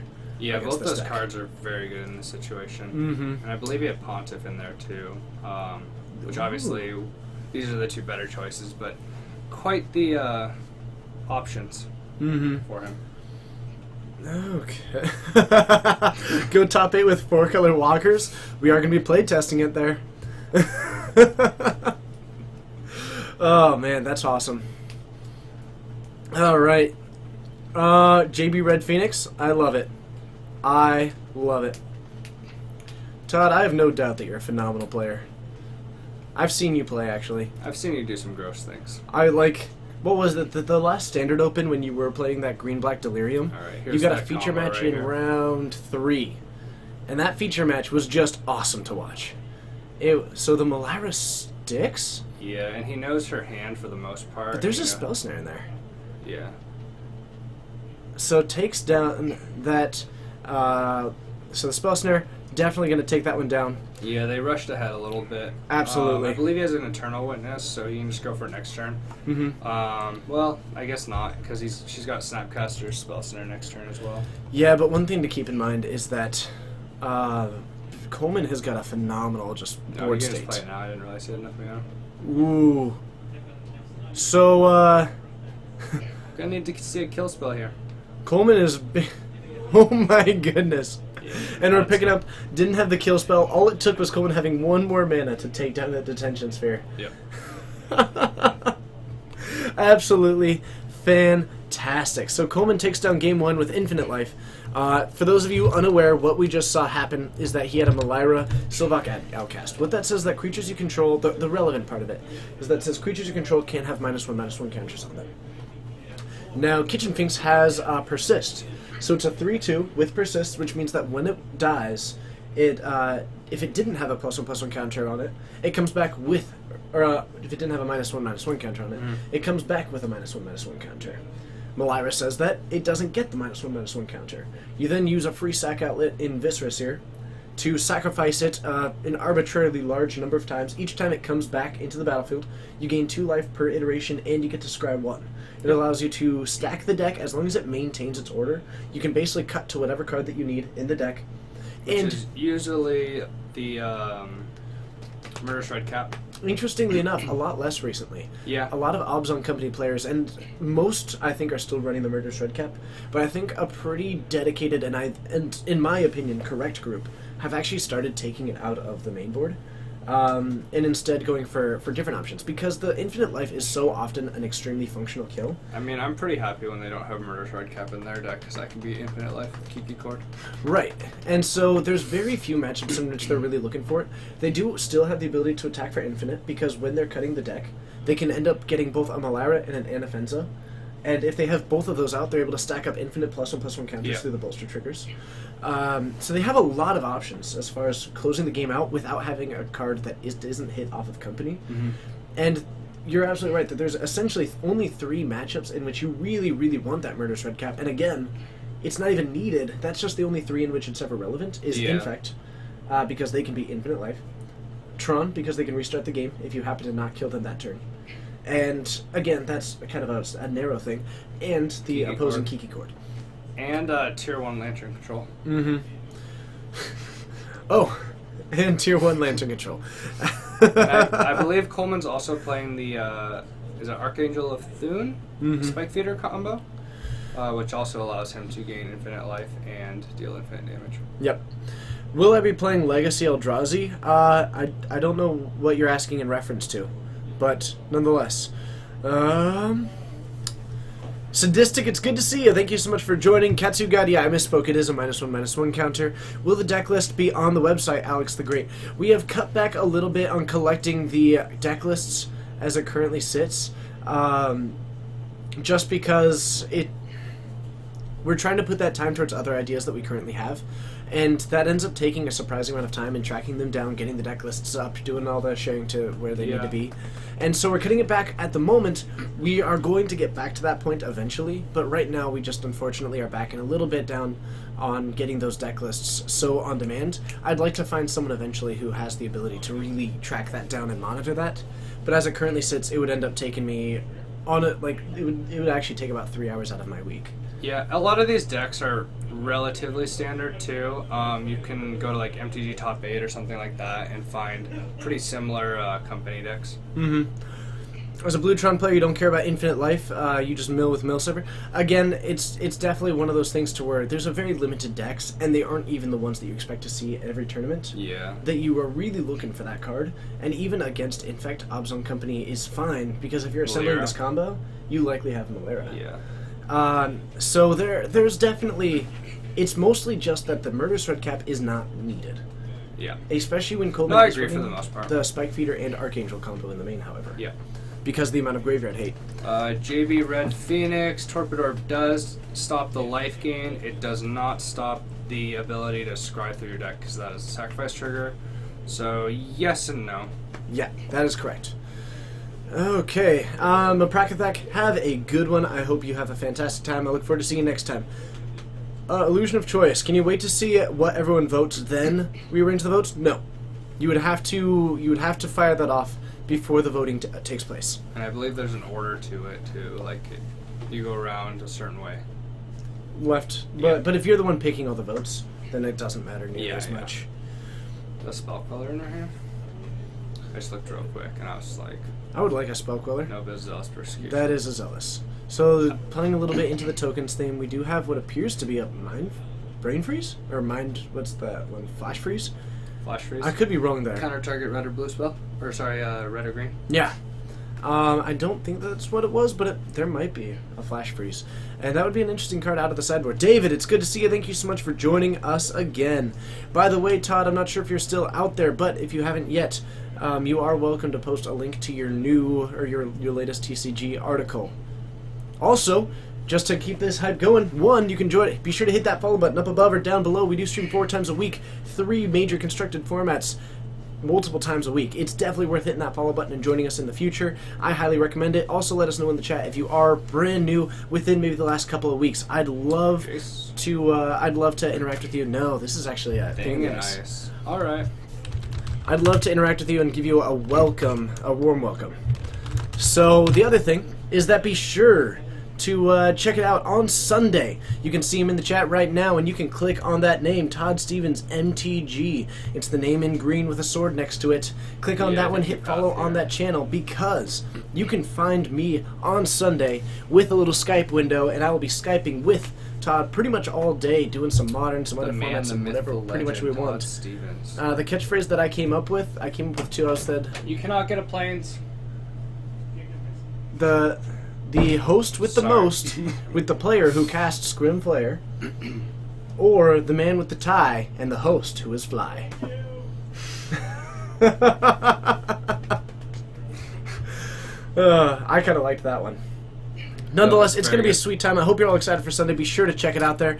And you can definitely check out Todd's recent article, which is called Modern Archetypes on the Rise and on the Decline. It's worth it. I haven't had the chance to read it, but I can say that I actually enjoy... I'm going to jump up to a previous question real quick. Is it worth surgical extracting Cocos? I would actually save it for the combo, more so than the actual collected companies. Yep. Because they can naturally get that combo. They do run some number of Court of Calling. Yep. And the deck plays a really good mid-range game plan. And if you're going to shut down it still does a great job there. And a small incidental thing, if you're taking out the creatures, they're going to hit less off of collected company as well. Yep. Alright. I'm pretty sure I spelled that right. But there is a link to the Todd Stevens stream. It's definitely worth it. He does Tuesdays and Thursdays. And then I think he occasionally does some Fridays and some Sundays, like this coming Sunday. Tries to line up with our stream, I like it. Yep. It's actually, it works out quite nicely. Now this Fauna Shaman, it's an interesting choice. This Fauna Shaman is actually a response to Dredge, it's also a response to Grafdigger's Cage. Mm-hmm. It's basically a response to Question: hate. Is Thing in Ice? Does it have to be removed whenever you cut? It does, right? Yep, it is non-optional. Though it is a... Because I believe if you try to kill something and then the thing flips, then you... Then don't it would kill actually bounce So I back. should to point that out, correct? hand. Because it's not a May. She used the path off of the Snapcaster. Ice counter. Wow, take my glory. They're probably just talking about it too, Maybe. based on the fact that they just started laughing. See, I told you guys I'm critical. Absolutely. Todd plays Infect. I like Infect. Infect's awesome. Okay. So, untapping with this Fauna Shaman is huge. Now, with a really rough hand by the look of it, though. Is it discard a creature to search for a creature? Yeah, let's take a look at that card. But it's you are correct. It's Yeah, it's like It's a fringe card in these decks. Some people play it, some people don't. and it's really actually not common. This is definitely one that Coleman is running mostly as a way to get around the number of Grafdigger's Cage, which have come in out of every single sideboard in a response to this dredge. So it gives him an ability to 2-drop his combo without using that Court of Calling, without using the without Just using the put it Cryptic in your hand Company. to grab your schedule and stuff. Mm-hmm. Thoughtseize. Taking the Flash Freeze. Seems like a solid choice. Yeah, and now Coleman, who is at 17, but has a wide open opportunity, able to take a look, and only a land in May's hand means that Coleman is in a fantastic position to just start moving forward with his game plan. Yeah, definitely. That Horizon Canopy likely going to get sacrificed. I would assume so. Otherwise, we are going to go for a fetch. He might be using the Gavany as well. It kind of depends on what's in his hand. I don't know if he has 1 or 2 cards, but I don't like the Gavany as much, only I don't because either. I was you're just looking down through the thing in the options. ice. Yeah. I think we might instead be going for... Oh, what creatures can we go for? Okay, so he's actually trying to assemble that combo. He's going to get out an Archangel of Thune. That card's insane. He also knows that she has no instants or sorceries in her hand. Yep. So unless it's like a top deck Lingering Souls, Thing in Ice is not going to be flipping. And it means that Coleman does have another creature in she hand. does, yeah, and she does not have a kill spell as well. So Coleman has got to kill next turn if May does not draw a kill spell. She points at him and then she does it to herself. Seems reasonable. Oh my goodness. Oh, and she top decks the kill spell, but it allows the Fauna Shaman to go back to the hand from the disfigure, which is slightly unfortunate. But she does have the Snapcaster, so Yep. there's some relevance. If you're wondering, the Nissa is basically, to my knowledge, and Todd corrects me, you kind of spoke to it a little bit, but it's basically for the decks that are just trying to 1-for-1 you, which is really effective against Infect when you do only have like a couple of creatures. Do you think it's good in Infect? I do think it's good in Infect. You start throwing down plant tokens, each one of them becomes kind of a threat in its own. It either blocks to buy you time, it can attack down the line because they'll usually take a bunch of damage, and it's repetitive threats that you can continually apply pressure for.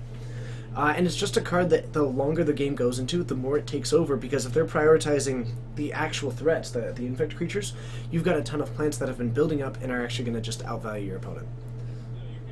So, Would you like to correct the life totals real quick? I would like to, because that thing in the ice definitely became a little bit of a threat. Yeah, we should probably acknowledge that it did damage.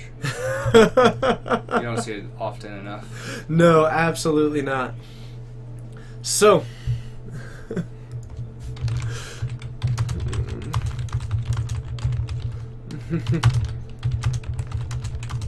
Alright. A little bit of a tough spot for Maeve, even though she like kind of cleared the board.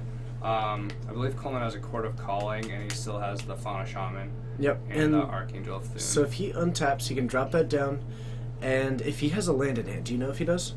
I don't believe so. Okay, Um, so a land gets him the combo. He'll be able to drop down the Archangel of Thune. I mean, not entirely true, because Maeve does have a Snapcaster into a counterspell, Mm-hmm. but if he is able to land it, then yes. Yeah, so we are instead going to chord now. For 2? This I would like, I don't know. this is a chord for 1. Oh, sorry, yes, for Yeah. 1. Looks like he's just going for the other combo. Let's see here. Ninewalker, it's good to see you. Aragon Shadeslayer, yeah, Todd's a mod. Todd is a mod. Nice guy. Hangs out in here. We do some streaming together occasionally. I've been talking to David about getting it set up to actually have Todd commentate one of these with us one time. Hopefully, Todd, you're ready for that. But my thought is that on one of our Sundays, we might set it up because you're available all day Sunday if you're not traveling to do one of our larger tournaments with me. I hope you're down for that because it's not optional. Okay, so the Fauna Shaman untapping. We do still have the Archangel. She's gonna have to. Yeah, if he has a land, Snapcaster and a Flash Freeze the Kitchen Finks. Mm-hmm. Did he top deck a Grand Abolisher? That card's not bad. It's not great. I don't know. Right now, I play one in my side, so I thought I saw it. It could have been just the Archangel. He flips through his cards pretty quick. Yeah, he is definitely a fast one. It was not. It was a land. It was the Archangel that I saw. All right, so kind of a weird spot because if he wants to go for either one of the combos, he has to disregard the other one by discarding it with the Fauna Shaman. Yeah, you're absolutely right. Project Barrett, you are correct. And it's good to see you, Project Barrett. And actually, hello to everybody. It looks like we're at about 150. Is that where we're at right now? 150. Everybody, thank you so much for joining. You are all the reason we're doing here. We appreciate every single one of you in just more ways than we could actually fully describe to you. You are the reason why we do this and the reason why we're still here. So thank you so much to all of you and for making us what we are, which is a stream that can at least compete against a lot of pros today. And yeah, so you think we should just start funding for plane tickets to bring out random audience members to come stream with us? Oh yeah, absolutely. Absolutely. Okay. It does look like he's going for, I would assume, the Spike Feeder. Mm-hmm. Oh, it might just be hard casting. So right here, she's probably supposed to just let that resolve, which is kind of weird, but, well, I'd actually use, I might use the Path on the Archangel of Thune, the Snapcaster Path, because doesn't Archangel put +1 counters on everything? Archangel does put +1/+1 counters on everything. Yeah, so I would like to probably see that. Because at this point he's empty-handed, so holding it for Flash Freeze, even though he has the ability to possibly get the combo, might not be as strong. Yeah, I can definitely get behind that one. Alright, so especially, I believe she has Detention Sphere, so if she pathed here and then she D-sphered on her turn, she'd be sitting there with, is it a 7/6 versus 2 small creatures? It's a 7/8, actually. 7/8? Yep. It is a 7/8, and I do think that may have forgotten that the interaction with never that mind. Kitchen She might just be fine because Coleman just attacked her with 2 creatures, though. So she's going to be able to D-sphere and Path to Exile and swing for 7 exactly if she does it correctly. That is correct. Though he does have a Viscerous here, and you may be forgetting that. Yeah, he gains life. Never mind. So, goes for the sack there. Looks like in response to the Persist, we might be taking down the Archangel of Thune. Yeah, I would have liked to see it before if this was her plan. No, are we trying to path the Viscerous here? That's unusual. The Clexi Company on top. That Kitchen Fink's coming back. That's going to get another set of +1/+1 counters to the field and put Coleman up to 9. I think that may have misplaced where to point that +1/+1 counter. She could have hit it so that nothing had +1 counters earlier. Yeah, and if you look at it, I mean, just the amount of and damage. She would have taken less damage, yeah. So I think that is not the perfectly ideal one. Though, actually, I think you're still okay. If you have another path, you can now attack with the Snapcaster Mage, and that gets you up to your 9. So there's a win available to May. Yeah, she's not in a horrible position by any means. Mm-hmm. Yeah, May can absolutely take this one down. Just needs to be really cautious.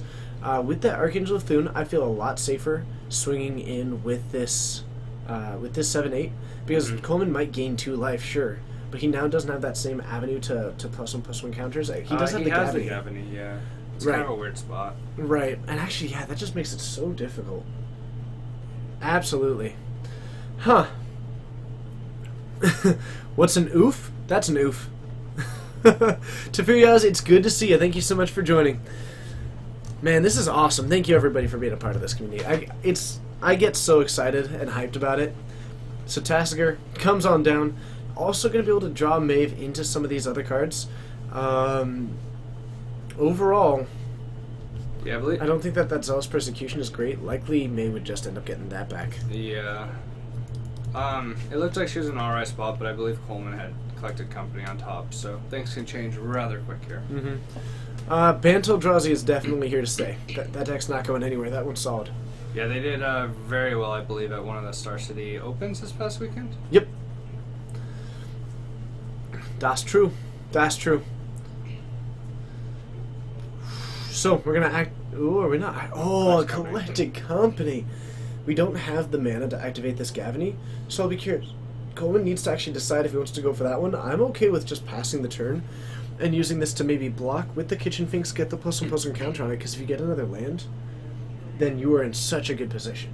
Yeah. I think the Collected Company is a risky play when you have kind of this guaranteed endless clock in hand to where you can activate the Gavany Township and even use this Fauna Shaman. Yeah, to maybe I think get I would another wait creature and see what she does on her turn. I mean, there's a chance that she top decks a counter spell, but at the same time, you have Go so for much it. more information. We are going for it. I mean, if we hit the combo, though... Now, it's possible that Coleman is of the opinion of I'm not dead, as it currently sits. Mm-hmm. He's not dead on board. So, not entirely sure what we see here. I think using the Collected Company at any time is reasonable, to be fair. Mm-hmm. I mean, at the same time, him using Collected Company now allows him to have more information. It's just different ordering, I guess, of different styles of information. Okay. BBD Fem Blessed Alliance, which is Blessed Alliance. Actually, both Blessed Alliance and Collective Brutality are both cards that I think should be played more in Modern. I was playing Blessed Alliance in my Esper deck just to help with burn and Well, yeah, gaining 4 extra life kill spell. takes down. It hits Infect because it hits both Infect and Boggles by making them sacrifice a creature. It does a lot of good work there, and then Collective Brutality an absolute house against a lot of those aggressive decks. So, both of those cards I'm surprised are not already seeing more play in Modern. Yeah, I mean, I think a lot of cards take time to really come into Modern because it's been such a format that's been around for such a long time, and a lot of the decks and cards have been play-tested and play-tested. But at the same time, Modern's always changing. We see that. We've seen like stuff like Eldritch Evolution in the Kiki Core decks recently and stuff like that. So I wouldn't be surprised to see more of Blessed Alliance in some of the Collective Brutality style decks, or the cards where you can escalate. So, just going to go for the drop there, lose the Kitchen Finks. We're not going to gain the 2 life, but we do have another Kitchen Finks. All we need to do is draw a creature, actually. More than anything, it's just drawing a creature. Because that Fauna Shaman is going to close out this game, however it goes. And well, I don't know, it's weird too, yeah. I mean, obviously drawing a creature is super great, but he can't really get rid of the Zealous Persecution because of the Viscera Seer, so something like Core doesn't really work. We do draw into a Maelstrom Pulse, which is actually going to be an answer to this giant creature right now. Is it better to hit the giant creature, you think, or hit the Tasigur? Because Tasigur is going to slowly gain her value. And he can essentially have blocks for days with this deck. Yeah, that's a pretty reasonable point. We also do have another Viscera here. But I do like what you're saying there, because if you do take down that Tasigur, you only get 1 activation from May, actually, on it. Though it looks like Coleman's going for it, we might see him actually go for both modes of it. He might actually go for the Maelstrom Pulse and the combo. Yeah. May looking to do something in She should be response. activating Tasigur and hoping to get a Zealous Persecution back?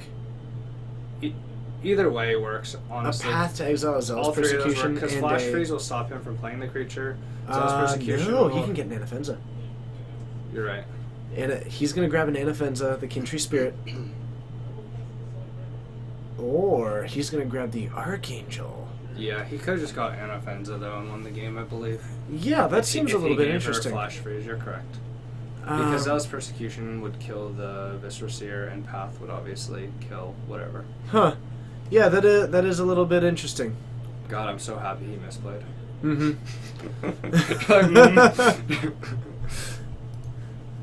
You can go for the D Sphere. Let's see here. Jeskai. Jeskai's awesome. Okay, what deck are we talking about? Banto Eldrazi. That deck's sweet. That deck is sweet. So, you take down the detention sphere. You get back the Archangel. That does give you a way to apply pressure over this. But that is definitely not quite where I want Watch, to I'm going be. to talk to him. He's going to be like, well, I set it out on offense, obviously. Probably. That is likely true. To the 170 people in here, thank you so much for joining. It's awesome having you. Appreciate you guys tuning in. Yeah, you're all fantastic. A Maelstrom Pulse in the graveyard. Yeah, I believe she... I don't know what did he give her the Flash Freeze and she countered Pride Mage? It does look like it. And then he Maelstrom Pulse. Yep. It does look like he drew out the Flash Freeze and then played out the Pride Mage. Yeah. Okay. So...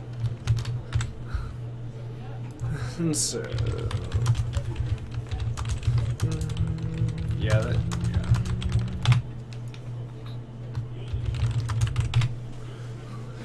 Okay.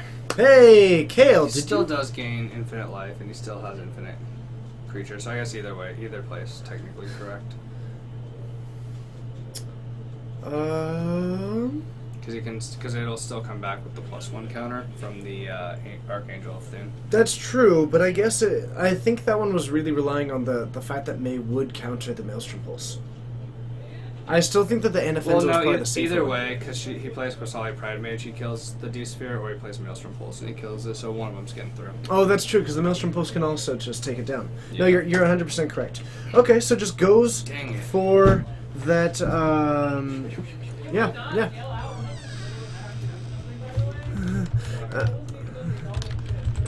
Alright, so we are going to try and get another match up and running for you all.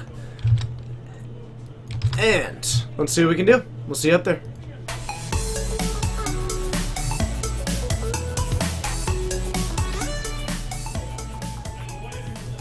Hello, and thank you so much for joining. It's awesome having you. My name's TJ Harry, my co-host of the day. All kinds of sweet things happening here. We did see Obzon Company take it down with a close win after he uses the Qasali Pride Mage to get back the Archangel of Thune, goes for the infinite life and all those +1/+1 counters. You're just getting back into Magic. Should you start with MTGO or do paper? Money is an issue. It depends on how you do want to go about it. Honestly, whichever one you're going to end up using more. It's unfortunately difficult to answer that one. But could not tell you It for looks certain. like they're just finishing up again the final game, the final round. Okay. Of this round. I guess not the final round.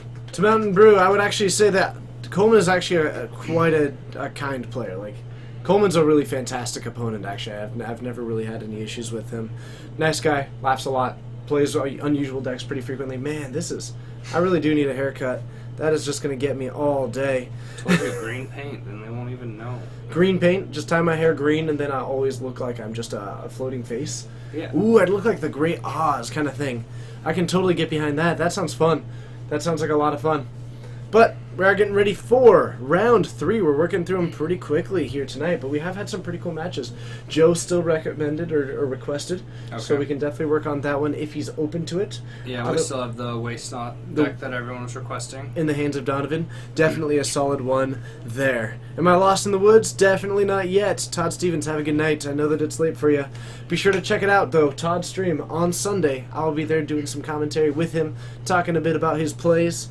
And basically, it's going to be just a full Sunday. That's nice of you to get taught some viewers. Oh yeah, that's totally what it is. Either way, it's always a good time. Now, if you haven't yet, be sure to hit that follow button. You can find it up there or down there. It's always a fantastically fun time. We stream every Monday at 6:30 Pacific time. We've got Standard every Wednesday at 7 and Saturday at 6. We've got Modern, and every single Friday at 7:30 we've got Legacy. Eric, am I going to go back to school? Yes, eventually. Right now it's a big debate between the what I'm doing, where I'm working, when I'm doing this, finding time for school, finding time for anything else, and balancing the fact that I'm also moving. So, a lot of things happening right now. I'm also looking at taking a course through the Washington Association of Building Officials. Yeah, a lot of things on my plate, trying to balance them all, but it's definitely on the to-do It list. can be difficult at times. It can be difficult at You times. always got to make time for magic, so. Yep. Yep. Always something on the plan, though. Always something on the plan. There we go. Otherwise, it should be a good time. We got another couple of rounds. Looks like the second round you said is just finishing up. Yeah, they just had one match finishing up. Okay. Do you know what it was? It was Jund versus Waste Not, and they were at the end of game 2. Jund versus Waste Not. Now, how does that Waste Not deck look? I don't know. I'm gonna be honest. All right, makes sense, but it should be. It's got red in it. It's a Waste Not Storm deck. That's something that got brewed up a little bit online Yeah. back when the card first came out. But I'm not sure if anything ever actually came of it. And nothing really ever did come of it.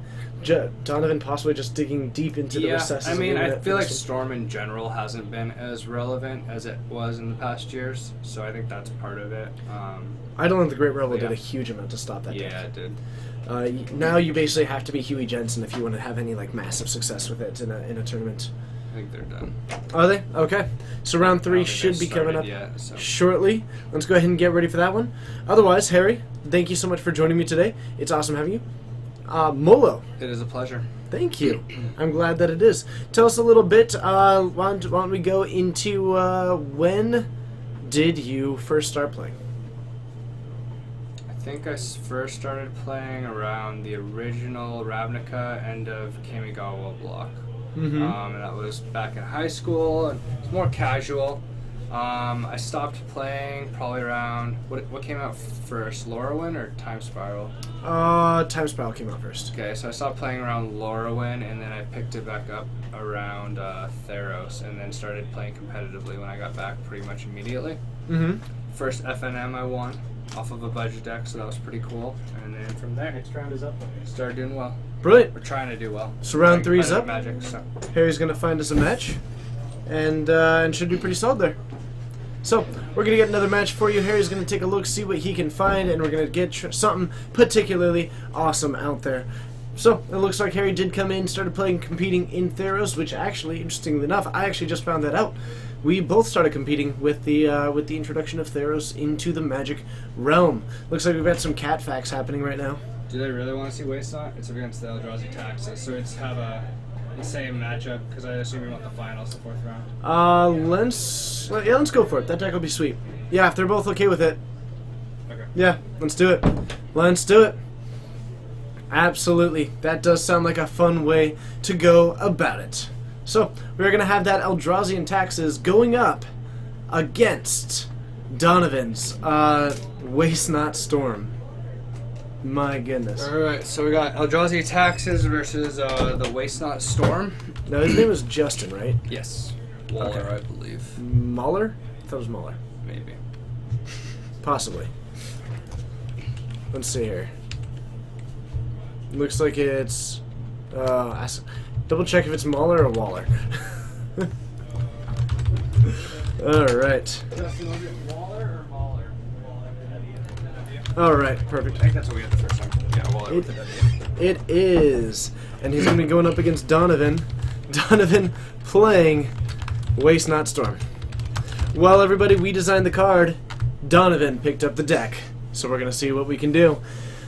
Started in Plane Shift, you broke off until Planar Chaos. Been playing ever since. I can dig that one. We started competing around the same time, as it turns out. You and me? Yeah. Oh, wow. Yep. I also started competing almost immediately when Theros dropped. So, let's head on down. Have a good time. It's time for round 3. We'll give him the old thumbs up and we'll get going. Where's it good to go when you're ready? Fun fact, they can actually still hear us when the transition is going. Yeah, I know. Doing- You tell me that every time. Doing the remix. Yeah. Doing the remix. One of these days I'll learn. Nah, probably not, but that's okay. It's all part of the fun. So let's take a look at this card Waste Not, because that is going to be a pretty big one there. Modern staple. I don't know how people don't know what it is, but we can bring it up. JB Red Phoenix, it's good seeing you. So Waste Not, a 2-minute enchantment that says whenever an opponent Laugh Side. Hopefully I said that right. But thank you so much for hitting that follow button. You were a rock star. Welcome to the Fortnite. Let us know where you're watching from, how you found out about the stream, and what you like to play in Modern. Let me know, and to anybody just joining, it's good to have you. Be sure to say hi in that chat. I love welcoming people by name. Whenever an opponent discards a creature card, you put in a 2/2 black zombie. Whenever an opponent discards a land card, you add black to your mana pool. And whenever an opponent discards a non-creature, non-land card, you draw a card. Designed by the Magic community. It sounds like value. It does sound like value. You are not wrong. So Blackleaf Cliff's coming down into a Burning Inquiry. One of my favorite cards, actually. I love this. I'll let you take this one then, because you're pretty hyped up about this card. So a Burning Inquiry is a card that says, oh, you know what? You don't even know how to spell burning correctly? When I'm looking at 3 different things, you can't get too upset. Each player draws 3 cards, then discards 3 cards randomly from their hand. Absolutely beautiful card. Does all kinds of awesome things. Oh, both players the 9 cards, and we're going to lose some of them. I'm so excited for this, I can't tell you. And we're just going to discard those 3 from each player, a Burning Inquiry, couple of lands, and we take down Wasteland Strangler, Thalia, Path to Exile. That's a fantastic 3 to take away Yeah, that from seems Justin. alright. I don't know how strong Path is, or I just blanked on the other creature that you just said. But Thalia seems like it'd be decent, at least in the early game, against this deck. Astrid, we do appreciate you joining us for that solid week. JB Red Phoenix, as soon as you leave, you host us, and we appreciate that. Thank you very much. Do you remember what that other red card in his graveyard is? I cannot recall what that's called. That is Reforge the Soul. Would you like to pull that one up? Yes. I know what it does, but I don't know if everybody does. Alright, works for me. That Reforge the Soul is basically looking for the miracle cost. For 2 mana, each player discards their hand and draws 7 cards. Always pretty sweet there. Otherwise, a Pyromancer's Ascension out on the battlefield for Donovan with that Leonin Arbiter from Justin. Now Starting it to feels deal like a storm deck. a little bit of damage. Laugh from Chicago. You heard about from a buddy. Hey, thank you so much. Let us know who, if you have another username, let me know. Kale, thank you so much for the host. But thank you so much for joining us. Thanks for playing Red Green Tron. I do hope that you're enjoying it, and I look forward to seeing you more in the future. So Justin with actually a very strong hand, 2 Tide Hollows, but he does not have the second black/white source. Play them. that is a shame. Otherwise, Donovan does have the other land required in hand. Now he doesn't go for the Ghost Quarter. Oh no, He did. because he had that basic mountain to play the Pyromancer's Ascension. Mm-hmm. So did he just not have another one in the deck? He can't search. Oh, the Leonin Arbiter. You're right. I'm sorry. No, you're I was right. confused on what you were asking at first. Totally nailed it.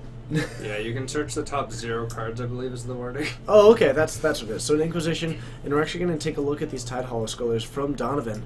Doesn't have the Waste Knot out yet, and actually not really doing a whole lot to really activate this Pyromancer's Ascension just yet either. Yeah. Okay. You're streaming...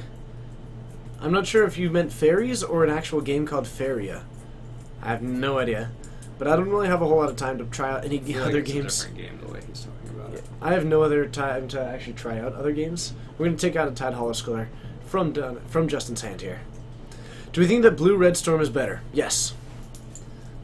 Storm Counter, I do actually think that. Now, does that make it cooler? No. Both decks are particularly cool, but a Swing for 2 coming in from this Leonin Arbiter, and a second Ghost Quarter coming down, doing a fantastic job of just controlling this board. Yeah, very good start for Justin. Mm-hmm. Hey, do we stream Legacy? Yes! If you are just joining us, be sure to join us 4 times a week, every Monday at 6:30 Pacific Time. We stream Standard. Every Wednesday and Saturday, we stream Modern. Wednesdays at 7 and Saturdays at 6. And, as you were asking, every Friday at 7:30 we stream Legacy. Donovan with the basic swamp. See, we should just do that. The MTG bot just pulls up everything for us. Absolutely it does, but it doesn't have my level of hype. Yeah, I know. Yeah, that's an important piece. We're going to go down to 11 on Donovan's side of the board. He's really struggling in this one. And drops on a Thought Knots here. We're going to get to take a look. Now, there was a Burning Inquiry, or Reforge the Soul, off as his draw last turn, but he didn't have the mana to cast it. Yeah, what is the other black, that card right there? That I don't know. Come on, TJ. 56K Modem. Thank you so much for hitting that follow button. It's awesome having you. You are a rock star, and I can't wait to see you more in the future. Let us know where you're watching from, how you found out about the stream, and what you like to play in Modern. Captain Justin's always playing Legacy. He's just trying to get people excited about it. Also, as a quick note to laugh from Chicago. Absolutely love it. My mother grew up in Chicago. Went there once. Went through a thunderstorm. It was a fantastic time. Really enjoyed it. It's Dream Salvage. Thank you so much to Keraton.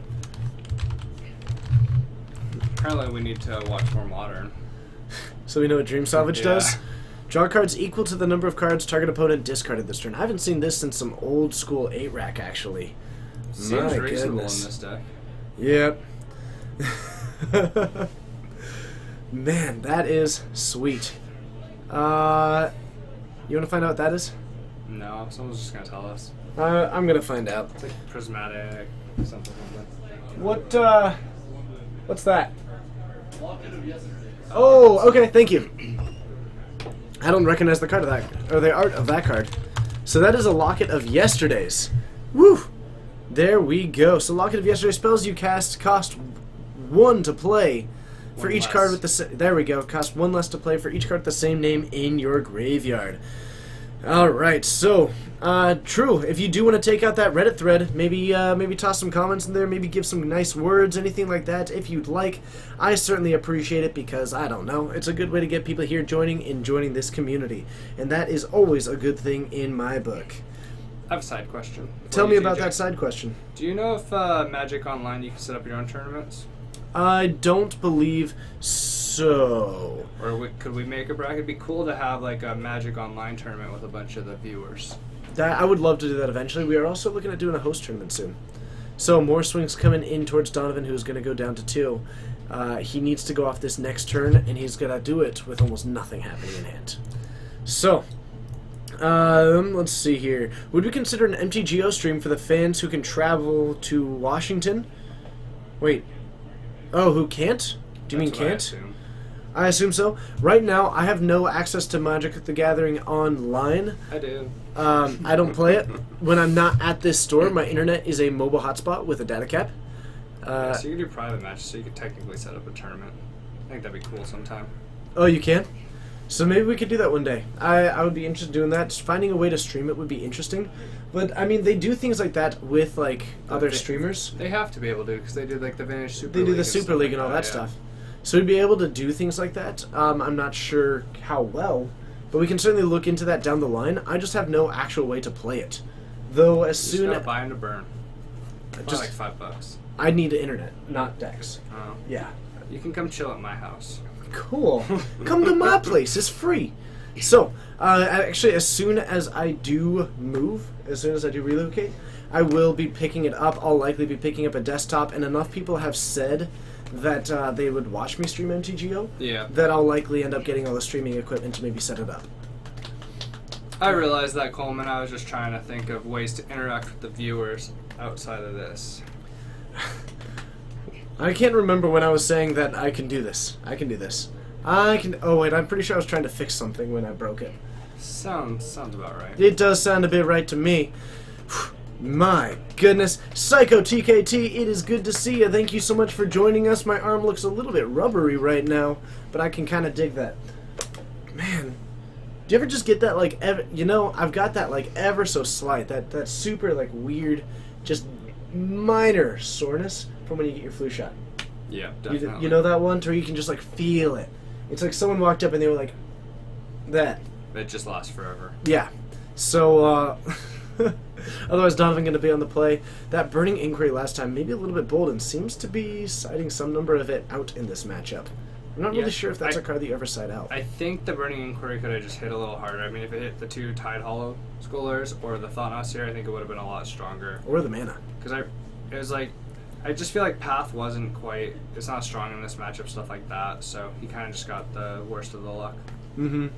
Goblin Guy. Actually, interestingly enough, not here tonight, hasn't been here for a couple of nights, but there has been someone building Manaless Bloom, and they have been working a bit off of the Matt Nass version of it. But there has been someone who's been working on it for some time, just trying to find all the cards for it.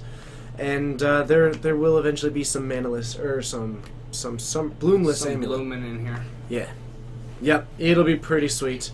Kale, you gotta get me something weirder than that. I gotta have no idea what I'm doing. I can play Bubble Hulk. You gotta get me confused. Yeah. It's gotta be something just super obscure. The problem is I know obscure stuff pretty well. We'll build you something. That's it. Get I me, won't. get Someone me a else will deck. build you something. Have David build me Scapefinity. I'm saying for the host stream or whatever, they should just all choose a combo or a card for each of the decks, and they have to build around it. We actually are looking into a variety of ideas to start doing like a host super series and maybe start streaming that for our Sundays. Yeah. Is take turns doing the commentary, maybe do like a single elimination bracket for the day, which would be 7 matches for the whole day. Mm-hmm. That we would just take turns like streaming anything like that. How about Ad Nauseam Tron? That sounds awesome. I'm down for that. Ad Nauseam Tron. Or Mono Red Tron. I would just make you play like a 4-color no red deck. Whoa, that's low. It's messed up, I know. That's super messed up. I did playtest it a bit when Chase was going to the Pro Tour. Yeah. The deck that he was playtesting was a 4-color gifts with no red. And I had to keep testing it. Sounds brutal. Oh, man. Planeswalker Tron? That's a sweet deck, 56k. Watch, Todd Stevens is going to change his deck for Sunday. Whoa! Just so that there's no red. We have got a burning inquiry. It always Let- comes out so quickly. Let's draw some cards. I love this, because if you can, like, Justin, if they kept a 2-lander and they lose both of them, Donovan gets a free win. I personally love firing Yeah, this card you guys off think early. Hand Torok's good. I love firing this card off early and often. Yeah, especially in this deck, it's a lot better for Donovan generally. Mm-hmm. See, I'm fine with losing all of those. Though someone was asking if we had Pyromancer. Young Pyromancer here today. It looks like we do. So, we're going to go for those 3 cards. Let's take a look at them and see what we get. Land. Vile Thought, Celestial Purge. That seems okay. Purge is pretty good to get rid of. Yeah, but overall, I would not call that the best burning inquiry. Thought Nasir can be a little slow, and Vile doesn't seem super relevant. Ooh, and there's but still a Thalia in I hand. think Celestial Purge is pretty strong. Mhm. Forge T. Freed. Oh, forget Freeman. Forget Freeman. You definitely want to brew something with Braid of Fire. That does sound awesome, actually. But yeah, we have definitely thought about doing some unusual like host streams. One of the ideas is to do like a tribal one. What card just happened? Oh, well, let me help you out there. So you know how I was saying taking Celestial Purge out was pretty good? Uh-huh. Well, now he's about to drop that Waste Knot, so that was the best card that he could have gotten out of Justin's hand. Yeah, absolutely. That Thalia is still going to be somewhat problematic, but it's answerable. Yeah, but at least his Waste Knot should stick, Mm-hmm. if that's what he's planning on playing. Oh, And he Pyromancer's goes for Ascension. the Pyromancer's Ascension Also fair. first. He's got a lot in his graveyard. He does, but I don't think he has 2 of anything. no, but he doesn't need to quite yet. Yeah, A Manamorphose might help out He'll a be little fine. bit. As long as he has a land, he'll be able to Waste Knot here and then start going off. And he top decks a land, so there you go. That's the way that it goes sometimes. Otherwise, let's get ready to see this Waste Knot. He does have the ability to just go for double Manamorphose to actually get a counter on it. The problem is that he can't cast the second one. Yeah. Yeah. So, looks like the Waste Knot is coming down, and we are going to have to start seeing what exactly this even does. Hoon, it's great to see you. Thank you for making it through 13 hours a week and then coming to join us. I'm so excited to see some magic happen here. Are you? This is going to be some This is going to be some... different style of magic. Absolutely. Looks like he's transforming it currently. Huh. No, I think he's got... Something's messed up with his sleeve. Hello, everyone. Thanks for tuning in. Currently on round 3 of 4. And we're watching some Waste Knot Storm versus Eldrazi and Taxes. Burakima, thank you so much for hitting that follow button. Or, I'm sorry, not hitting that follow button, just tossing into the chat. Man, I said the wrong thing there. That's my bad, but nonetheless, hello, thank you so much for joining. It's good having you. I hope that you are having a pleasant day, evening, morning, whatever it is. I hope you are doing well, and that you enjoy that sweet modern game. And hopefully you will be enjoying the stream. So, This Thalia doing a little bit of work. We are going to cast into this Manamorphose. We do have the 4th land. Donovan's been drawing the lands that he needs. Yeah, he just needs a discard spell at this point. Well, thanks for hitting that follow button a long time ago, Ibarakima. Hopefully I'm saying it right. We can actually go for the Manamorphose, though, and get it. We also do have the Pyretic Ritual, so we might actually fire that off here. Which would give us enough to cast the Manamorphose as well, and that would get us both counters. And that would mean that we're set up that whatever happens next turn, we're going to start getting that value. So there's a ritual already in the graveyard from their Yep. original discard, correct? Gotta find it. Gotta find it in the top 4, is what Donovan is looking to do right now. I mean, to be fair, he's a 2-color deck. He has a better chance than a lot of other decks. Oh, absolutely. But Yep. And that's actually what he needs. So that's going to work out just fine. got him. Yep. This is interesting. Been here since the beginning. About 10 months ago. That was, man. 10 years. That was 10 months ago. 10 months ago we started streaming. We are coming up on a full year of streaming out of Geek Fortress in Snohomish, Washington, where my name's TJ. And my name's Harry. Yeah, having a good time. I did it right. Yeah, you did. You got hyped up. So, Donovan, with I just that remember 3 my mana, name, so I was pretty happy. nice. Activates the mountain. Going to be going for this Pyretic Ritual. We're going to get 1 counter onto this Pyromancer's Ascension. Then we're going to fire off this Manamorphose, get the second one. If we happen to draw into a 1-mana spell, we're going to be able to double it up. If that 1-mana spell is a Burning Inquiry in the vast theoreticalness of the world, that's going to be an absolute house. Casting 2 of those, making Justin discard 2 cards, getting a variety of black mana off of any lands that Justin discards, getting a huge amount of zombies that can contend with this board, drawing as many cards as he wants. Basically, Donovan has the potential here to do some pretty fantastic things. Yeah, let's see. Justin's got to do some stuff. If Justin top decks a Nope. land, does he have Thought-Knot Seer still? It was taken out, wasn't it? Yeah. The Thought-Knot Seer was taken out, but Donovan, he's fine. He's not going to get hit by much out of Justin here unless there's that Flicker Wisp, which he might target towards this Pyromancer's Ascension. Mm-hmm. But if he doesn't, Donovan is going to be firing off a phenomenal amount of just combo. And every time that he's... Essentially, yeah. And every time that he hits the land, now this Thalia is going to slow him down hugely. A little bit, but if he gets mana as well, he'll be fine. Mm-hmm. Off of the Waste Not. And it looks like going for this one, we're going to take a look at the top 4. We're going to try and find a basic. I think we actually got one. Nope. I'm going to disagree with you, TJ. I think that's a reasonable disagreement, and I don't fault you for it. Alright, thank you. Thank you. Thank you. Thank you for so respectfully disagreeing with me. I might have cheated and waited till he put his cards to the bottom. It's possible that you did. Maybe he did see a basic and you were right and he just chose not to grab it. Fantastic. Death and Cat Mix, absolutely. People have been asking for Death and Taxes for a while on this stream. We are trying to get the most of it while we've got it, though Justin has said that he will be playing here He did more get the Flicker in the Wisp, future. too. Yep. So drops down that Flicker Wisp. It is going to reset that counter.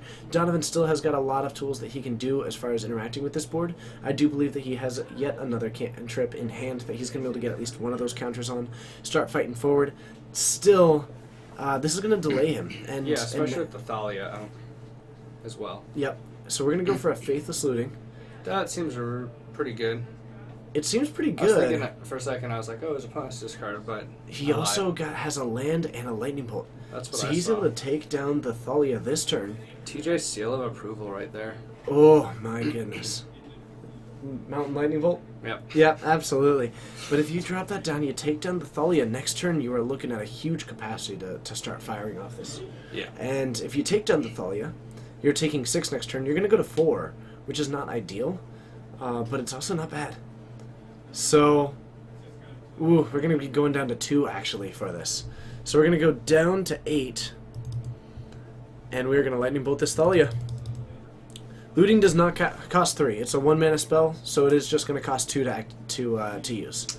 I'm actually surprised that he didn't just hold the Murderous Cut, because then he would not have to take damage from the Light Crypt if that's what he chose to keep, because he could have paid or dealt more. I guess he would sell. Or can you not pay the extra with that? Yeah, never mind. I guess it's the same thing either way. Yep. So we're going to take down that Thalia. We're going to take 5. We're going to go to 3. And now it is time to believe. If you are on Donovan's side here, I mean, he's got Faithless Looting going for him. he's got the Faithless Looting. He filled up that graveyard just a little bit. We know that he's got a ritual in hand. Donovan, this is his turn. This is the turn that he's going to try and make it happen. He does have the ability to do so. He just needs to, but he does not have the luxury of time. Yeah, it's gonna be difficult.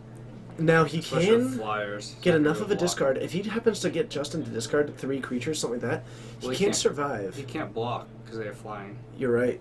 You're absolutely right. And that Eldrazi Displacer is a great answer to any of these creatures that are, especially tokens that are standing in the way. And we are going for it. We're looking for another land. We're looking to discard 2 and get this activated. We do have a Grape Shot in hand, but I think that Donovan is about to, Yeah, I unfortunately, don't know fall. if killing Thalia was the correct choice because he could have still hit other stuff like Lightning Bolt or Grape Shot to survive, and he would have been at 1 more life. Yep. So he digs through that one, goes for yet another Faithless Looting, and interestingly enough, by flashing it back and then casting it, Yeah. he did not get a counter on the Pyromancer's Ascension, so that is going to be the end. Donovan, gonna go down in 2. Alright, I'll see what else I can find. That's the way that it goes. Let's try and get another match for you all. Alright, so we're going to head back up to the booth, try and get another thing. Unfortunately, that deck not doing quite what we were hoping to see it do. We were able to see a little bit of what it was maybe looking to do down the line, and just wasn't able to put it back together this time. I'll see you up there. Let's get ready.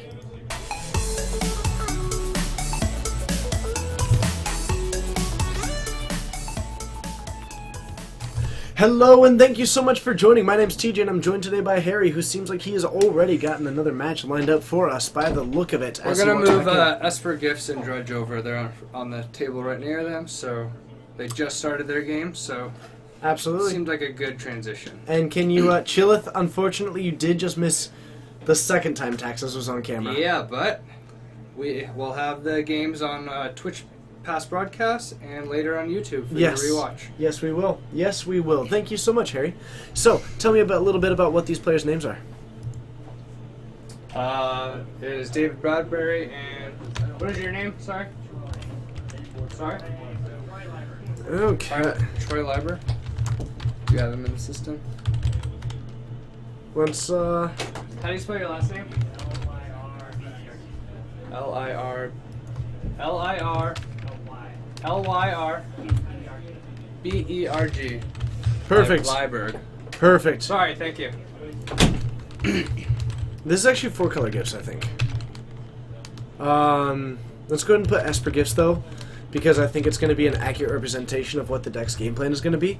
But I do believe that there is some green in there from Life from the Loam. Yeah, they're just currently waiting to move over. So. Yep. So, let's see here. What's available next? We have got Esper Gifts and Dredge. And do you know what game that they're going to? They're going to game 3. All right, so we've got to win on both sides. Let's head on down and have some fun.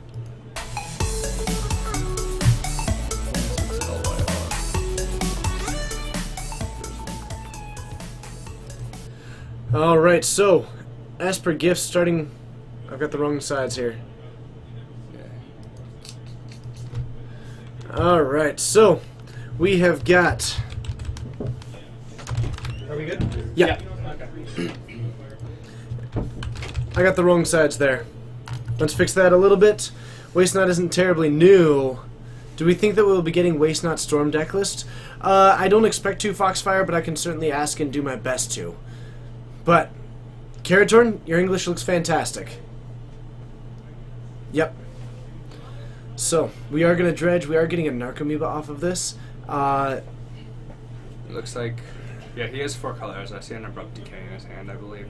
Yep. Looks like Abrupt Decay, Snapcaster, Detention Sphere. So, actually pretty good cards generally, I guess, against this deck. Hopefully the Abrupt Decay can, well, he's going to be off colors by quite a bit, huh? But I think he's showing his graveyard at the bottom, non-relevant cards on the left. Yep. Putting in this Insolent Neonate. So in the graveyard we do have a Bloodghast. We do have a Path to Exile, taking down that, no way to sack it currently. But otherwise, a Faithless Looting in the graveyard along with a Bloodghast. Now that Path to Exile is actually bringing in the 2/1, so it's which is kind of funny. it's definitely a nice little trade. Yeah. So Still think it's the correct play, probably. I have to agree.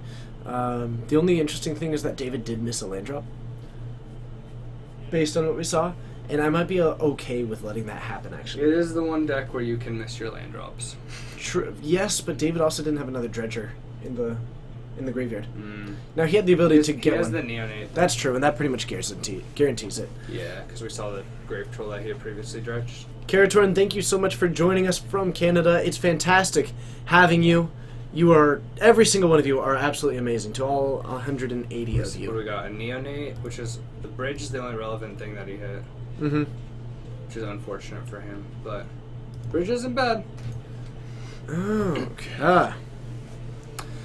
To Kale, we always get the finals for the final round. Yep. So, a bridge from below in the graveyard as these start to die. Now, Troy is not going to be doing a whole lot of destroying them. He is running board wipes in the main board. These gift stacks do a fantastic job. You know, you're looking at path. You're looking at the removal sweeping. Something like Path to Exile, go for the throat. Is the wording exactly die as well? It is, correct? It is dies. So Path Yes. is good against it. So Path is great and against bridge. Detention Sphere seems alright as well. The main thing is that Troy isn't going to have too many creatures dying. So David is basically got free reign as far as that goes. Yeah, He I drew into mean- a Snapcaster, however. Yeah, he already had the Snapcaster. It could be. I would have liked him to hold the Detention Sphere for a while and get more value, and instead flash in the Snapcaster, block with it, and you would still have the path up for the next turn. Mm-hmm. That way, you're getting rid of the bridge from below. You're still stopping some of the damage, and you're having the Detention Sphere. I think the Detention Sphere is just so good against the deck because you want to be removing stuff that it's better to 2-for-1. And there are multiple things that come in. I mean, getting multiple triggers off of a prized amalgam, I think that is the right play because you end up getting rid of a Narcomoeba.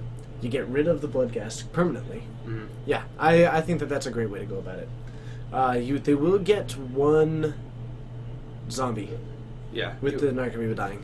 You could block the Bloodghast, and you could so you'd get one zombie, and then you would have your path as well. So you don't have to necessarily use your path on an Narcomoeba. You could use it on the zombie or whatever you want, or something else that comes into play possibly. Yeah, definitely true. Because you don't have to do it till their turn. Mm-hmm. Yeah, pretty much. Prized Amalgam is excellent. Gideon, unfortunately, you cannot activate it twice in the same turn. It does recognize that it is still the same permanent. A Collective Brutality going to the graveyard. Another Narcomoeba But even coming right in. here, you would have got a 2-for-1 with the Detention Sphere on the Narcomoebas. Yeah, I mean, assuming that you would have traded with the Narcomoeba and pathed the Bloodghast, not quite, but it does mean that They it's have there. flying, so you couldn't actually technically trade. You would have to path it. You're right. You're actually, yeah. So, you would definitely have that ability, and definitely. So David doing a decent job of assembling his game plan. Otherwise, he does have that Faithless Looting. This deck is basically made up of three types of cards. There's the ones that put cards in your graveyard and draw cards.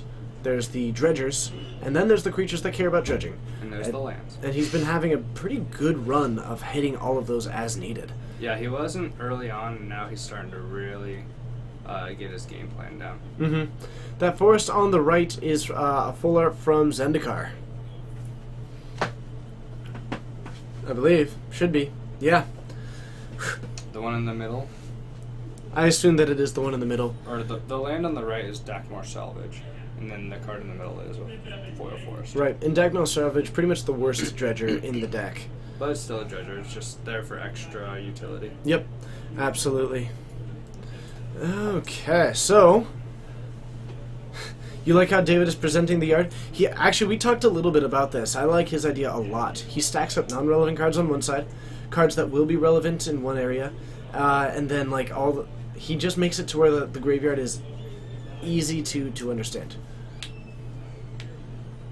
But yeah, I'll pass it along. Dakmor Salvage is the worst one in the. It is definitely the worst one in the deck as far as opening hand goes.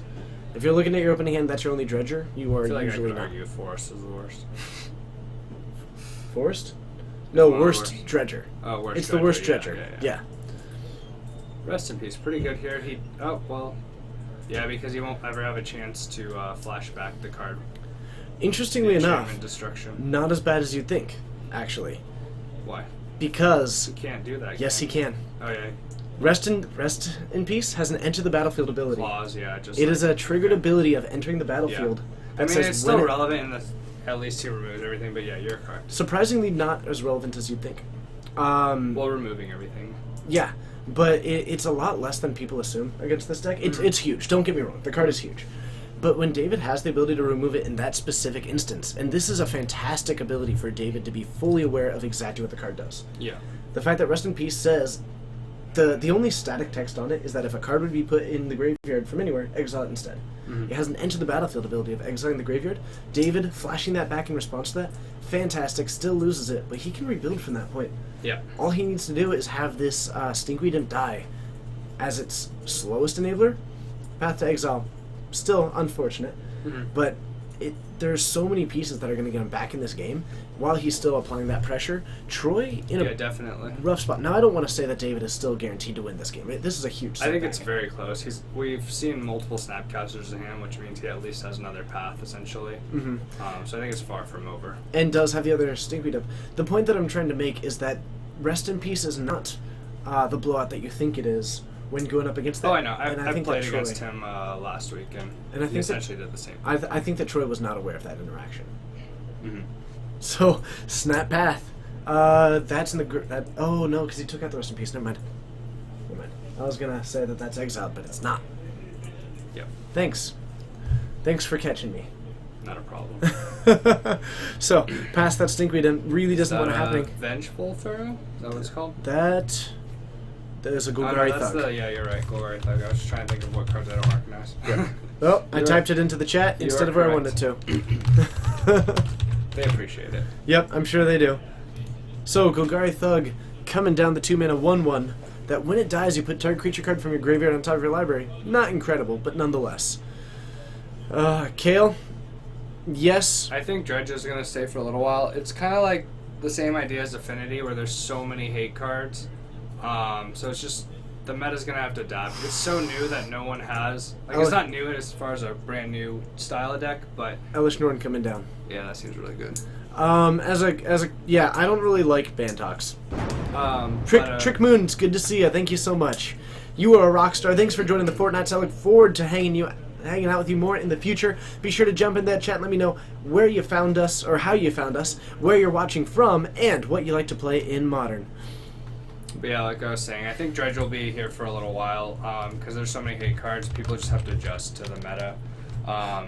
It's relatively new to the meta, so that's why you're not seeing as much hate for it.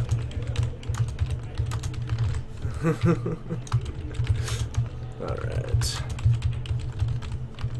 They would like to know what the blue card, the Gifts Ungiven card is. That is Gifts Ungiven. Hirame, thank you so much for hitting that follow button. It's awesome having you. I hope you are having a fantastic day. And thanks for joining the Fortnites. Let me know where you are watching from, where you're joining from. Dogs49, thank you so much for hitting that follow button. He has 4-color Esper gifts, or 4-color gifts as well. He has green. Yeah, I know. I I told just you. didn't know if you want to update it. It's at least I know on the I battlefield we now. said something earlier, yeah. We'll get that going. But goes for that one. He grabs Batterskull. Actually, I'm a little bit surprised that he didn't go for the Elish Norn. I think that Elish Norn would have been phenomenal there. Yeah, I don't know what... I'm surprised he has Academy Runes, too, at the same time. Yeah. It's kind of weird. I don't know. So, I'm surprised he doesn't have another Rest in Peace or something like that as well. yeah. Doesn't Thug go on top of his library? When it dies... When it dies, put another creature on top of your library, I believe. Let's take a look at it. Put target creature card from your graveyard. I believe he does have Norn in the deck, unless he sideboarded it out. Yeah, so it would target itself if it died, right? True. Yeah. Just ask really quick. David, does Golgari Thug go on top if it's the only card in your graveyard when it dies? So, let's see here. You're watching from Houston, Texas. You play Elves in Modern. Fantastic. Absolutely love that one. That is very sweet. I like your choice. Coleman would also love your choice. You'll see him in there as slowly crashing. All right. Otherwise, let's see what else we can see. You're watching from Uniontown, Pennsylvania, and you run Green Stompy. I love Pennsylvania. All kinds of fun. I am a Steelers fan. Lara Yar. Lara Ijar. Give me a pronunciation guide if I need one. Hello, it's great to see you. Thank you so much for joining. It's awesome having you. I'm actually surprised that he's Supreme Verdict just because he allowed him to get Stinkweed into the graveyard and Dredge. I don't know if he had a lot of other options, but I don't know. I feel like he could have gifts differently, like hit a path or a rest in peace, something like that. Because he already had the Snapcaster, so having another path, being able to path the Stinkweed, and then when you use Supreme Verdict and knock out like Narcomoebas and stuff, they're not really coming back ever. Right.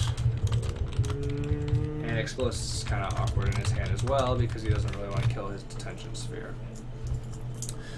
Alright, so what else have we got? Emergency, what's better, mono black or black blue? Depends on what you're playing, but probably black blue. But I don't entirely know what you're talking about there. But it really depends. Oh, in standard, black blue will be better. Black blue will be better than mono black. Alright, so Ramunda Rumbus, it's good to see ya. I feel like the correct answer was mono red. Mono red is definitely a good one. For standard, at least. From my experience of standard, at least. Yeah, oh, I love mono red. I see what he has going through. Clearing Souls isn't horrible. Yeah, I think he just doesn't have a lot of options.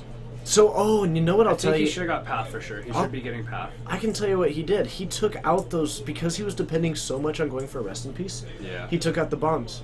Yeah. And, just so that he wouldn't run into that. So, I would really like him to get Path here, though, in general. Especially with, like, 2 Snapcasters in his hand. instead goes for the value play. Looks like a Lingering Souls, an Obstinate Baloth, which gains him 4 life. A Liliana of the Veil, which actually is the last thing that you want to be casting against this deck. You really don't. Yeah, it's Liliana of the really Veil interesting that he and kept that in over other cards. I would give him the Obstinate Baloth and the Lingering Souls. I don't care about him gaining 4 life. He can't, or just give him the Liliana and the Baloth. Well, then Yeah, he's I'm sorry, able to, yeah, no, the then he's Liliana able to and the get. Baloth. Then he's able to get the Baloth out though. He can't actually cast the Baloth. The Baloth is if an opponent's ability.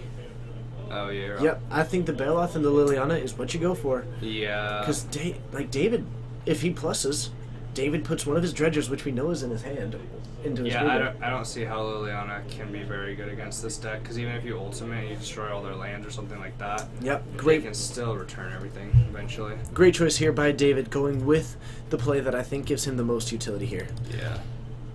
Okay. Foil Shriekhorn? You don't play Foil Shriekhorns? Oh, I love it. Love it. Okay. Ooh, I like this. I'm seeing conversation happening in the chat. Firefox asking, ooh, nice, okay. Looks like there's a couple of people who all live in Texas. Alright, so, Emberfool, it's good to see you again. Thank you so much. It's awesome having you. So, what else have we got? Troy able to line up a little bit of things there. Possibly going for that a second green source. So he's able to drop in that one. Yeah. Just to go for that one. But otherwise seems to be going for flashing back the Lingering Souls and casting hit Detention Sphere too. Yep. I just wonder if there's better targets for gifts. Surgical Extractions in there too. Like a Surgical and then Snap Surgical or something like that would be super good. Mm-hmm. Alright. Saint Tyrion V. Britannia. Thank you so much for joining. I don't fully recognize your name. It's awesome having you. I hope you are doing just phenomenal. These gifts haven't been stellar. I think the first one was okay. I think the first one was pretty decent. I think the first one would have been amazing if he just got a Path, because then he Path Snap Path, but something like that. I think that you are correct in that that second gifts I think could have been better. I think the Liliana, he grabbed it as a value play when it's actually a value play for David more than anything. I don't know. I feel like with the first one, he would have been a lot farther ahead if he was able to path that Stinkweed instead, because then he wouldn't enable more dredgers because there was nothing in the graveyard at the point. You're absolutely right. And then by using Supreme Verdict or something like that after, or Engineer Explosives after, then you basically have a cleared board and you still have your Creeping Tar Pit and you have more cards in your hand and stuff. Yep. Okay. Did he not pay for Flashback? Did you pay for Flashback on the Lingering Souls? I guess it's kind of like a turn later. No, he's good. Alright. Yeah, I think he's good. I think we're good. There's too many things going on. Yep.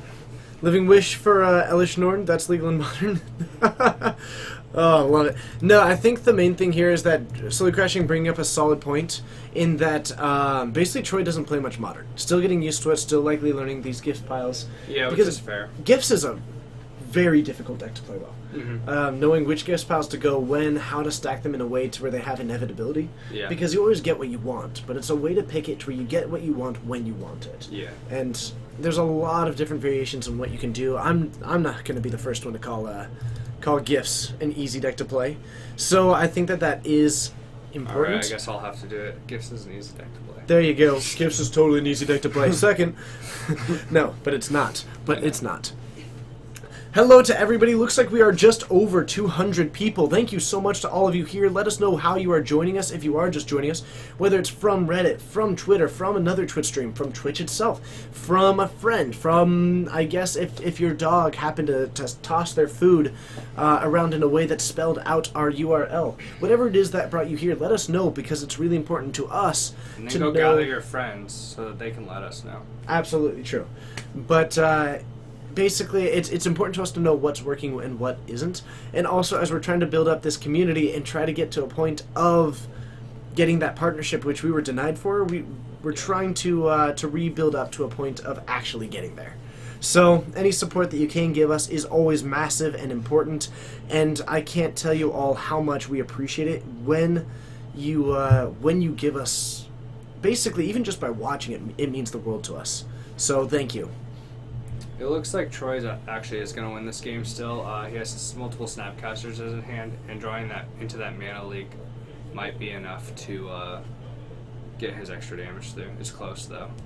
David just took 6 as well, though, so it's 7-6. So Okay. So, I believe trying to see what he has in his graveyard. Sleeper, you were correct. Liliana does seem bad against Dredge.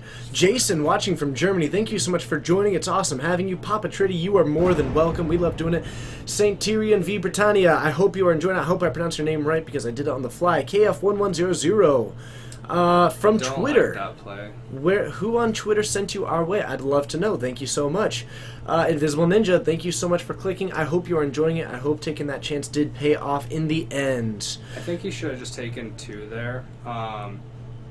David has a fetch land. He can just bring the Bloodghast back, and then it also cuts him off of Mana Leak in case he wanted to use it. Like, he didn't end up using it, but just in case he needed to, I think the snap Abrupt Decay was a little aggressive.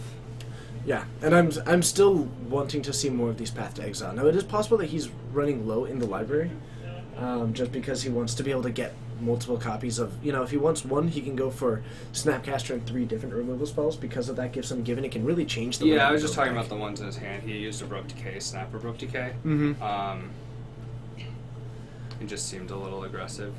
David's going to crack his fetch land here and bring in both Bloodghast. And those ones are going to be But I swinging guess in. they'll die to Engineered Explosives, so They it's do. not the end of the world. Okay, Cubs fan, thank you so Yeah. much. You are a featured viewer of the day. Yeah. Alright, and the prized Guess either way it's off. Amalgam. Yeah, because you can't crack Engineered Explosives before blocks, otherwise the Bloodghast come back, because I believe they're 2-drop. So it's a Prized 2-drop. is not a May, however it is a missed trigger. Neither player caught it, but it isn't something that you can purposefully miss. But, Papa Tritty, thank you so much. We're glad that you do enjoy it, and I hope that you sleep well whenever you end up doing that. KF1100. Prize should be coming out too. Thank you so much. Prize should be coming out too, right? What? Prized At the end step. should be. Yep. Okay. Yeah, because he's gonna get the Bloodghast trigger, so. But we have got, thank you so much to KF1100 for watching us from Twitch. It is all kinds of fun. We have a lot of fun with it. We are definitely going to keep trying to get it going and have some fun with it down the line and in the future. This is honestly just some of the most fun I've ever had the opportunity of having in relation to the Magic community. Any Tron players tonight? Emrafool, I don't think any tonight, but we do like to get them when we can. So he could have animated the Tar Pit and swung. He couldn't do the EE because if he activates EE and then David fetches, both the Bloodghast come in after the EE trigger. And if he does it before, if he does it after, then the Narcomoeba's there for blocks. So there's no time that you can use the EE and get through. Yeah. That's pretty much the way that it goes. I'm very bad at explaining things, but yeah. He had no time to do it. All right, so we're going to head back up to the booth and have ourselves a grand old time. It's currently round 3. There's only about 4 minutes left, which means that Harry is likely about to realize that and then head back into the booth as we get ready for round 4, in which we'll be grabbing the finals. I'll see you up there. That was the final game. Because we pulled them on, didn't we? Yeah. You know you were doing that. Yes, so Harry, as I said, about to be joining us back in as we get ready for round 4. We should be trying to get those finals up. Don't know who they are yet. Can't block. They're right. I was wrong. I've been wrong a lot tonight. I don't recognize enough of the decks. Like, they're not standard decks. They aren't standard. Man, this is just a problem. Just stop turning. I look like I'm really fast. Like, whoa. What time is Modern on Saturday? 6 o'clock p.m. Pacific time. Legiski, it's good to see ya. Deferange, yeah, he figured it out. But it is PDT. PDT currently. Thank you to the over 200 people who are out and about in the field. TJ has haste. You got it. Because I'm ever so fast. But we're getting ready for round 4 here. Thank you so much for joining. If you haven't yet, be sure to slam down on that follow button. Because, one, it really does give us like a huge boost of just positive support. Because I feed off of that. I'm not sure if any of you are aware of that, but it should be fairly obvious at this point that I get excited and I get hyped about that, all kinds of like positive stuff. Yeah, but you don't even eat dinner and stuff because you just need their viewership. I just operate purely off of all these positive vibes. Absolutely. But if you do ever have any questions, any comments, any feedback, whether it's positive or constructive criticism, anything is always welcome. We are always looking to improve what we do here. You can join us every Monday at 6:30 Pacific time for Modern. Wednesdays and Saturdays we have, standard on Mondays at 6:30. Wednesdays and Saturdays is Modern. Wednesdays at 7, Saturdays at 6, and Legacy on Fridays at 7:30. All right, so. Okay. We wanted to see you on stream. And we got Peter against the wall on Jund. Versus the it's basically Black-White Soul Sisters with Kevin. Okay. No, I know. All right. Unfortunately. So this is the. Are you sure it's not the Boggles? Oh, sorry, he is on Boggles. Sorry. Yeah. Okay. So. Sorry, he's been playing the other deck recently, but he went back to Boggles. You're correct. So we are going to have Foil Jund taken down. Well, I'm sorry, going up against Boggles. Wow, that's messed up. To be fair. Oh man, am I hyped for PAX? Actually, interestingly enough, I had the wrong day for PAX. I thought it was next month, and I realized that it's next week. And so I requested the wrong day off of work, and I'm going to have to go in tomorrow and try and fix that. I won't be going there next week. At least I think so. Unless I'm wrong again. Am I wrong again? Is it a week and a half from now? Ask the stream. They know better than Stream, I do. is PAX a week and a half from now? Because if it is, then I need to request a different day off from work. So we will definitely figure that out. In the meantime, we're going to head on down for this finals match. It's going to be a good time. Let us know who you're rooting for. Is it the Boggles or the Jund? Let's have some fun.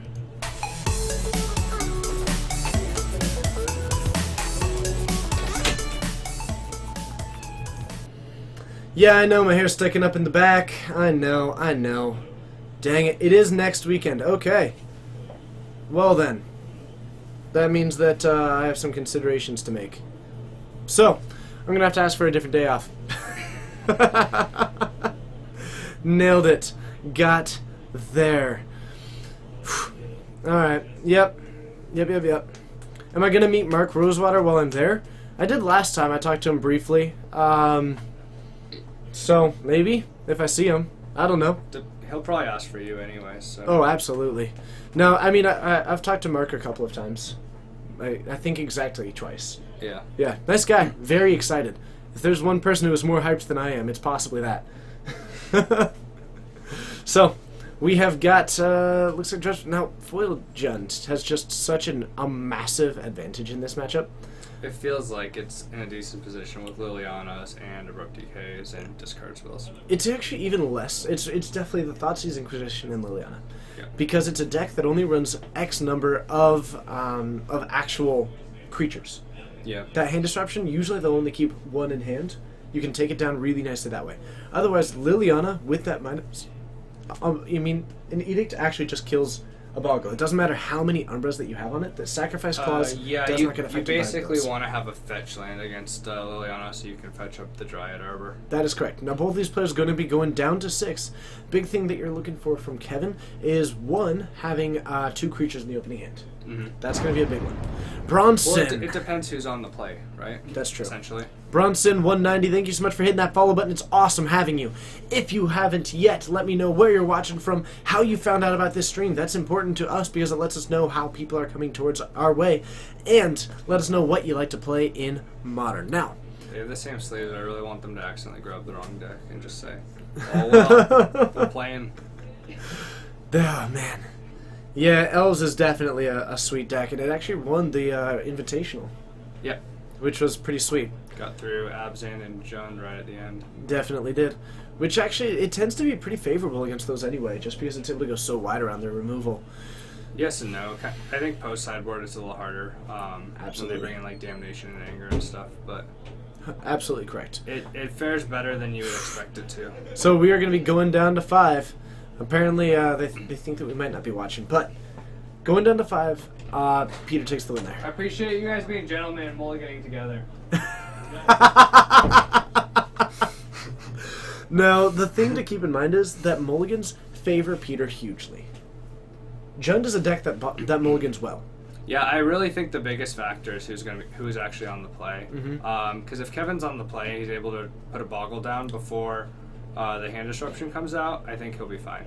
But the other side to that is that from Kevin, when he only has 5 cards, even if he has the 1 creature, he's really light on those enchantments and needs to draw into the right ones. Yeah. Otherwise, Peter does have the capacity for just dropping down the Tarmogoyf that is going to stand in its way But at the really same well. time, Peter could have removal spells that are irrelevant.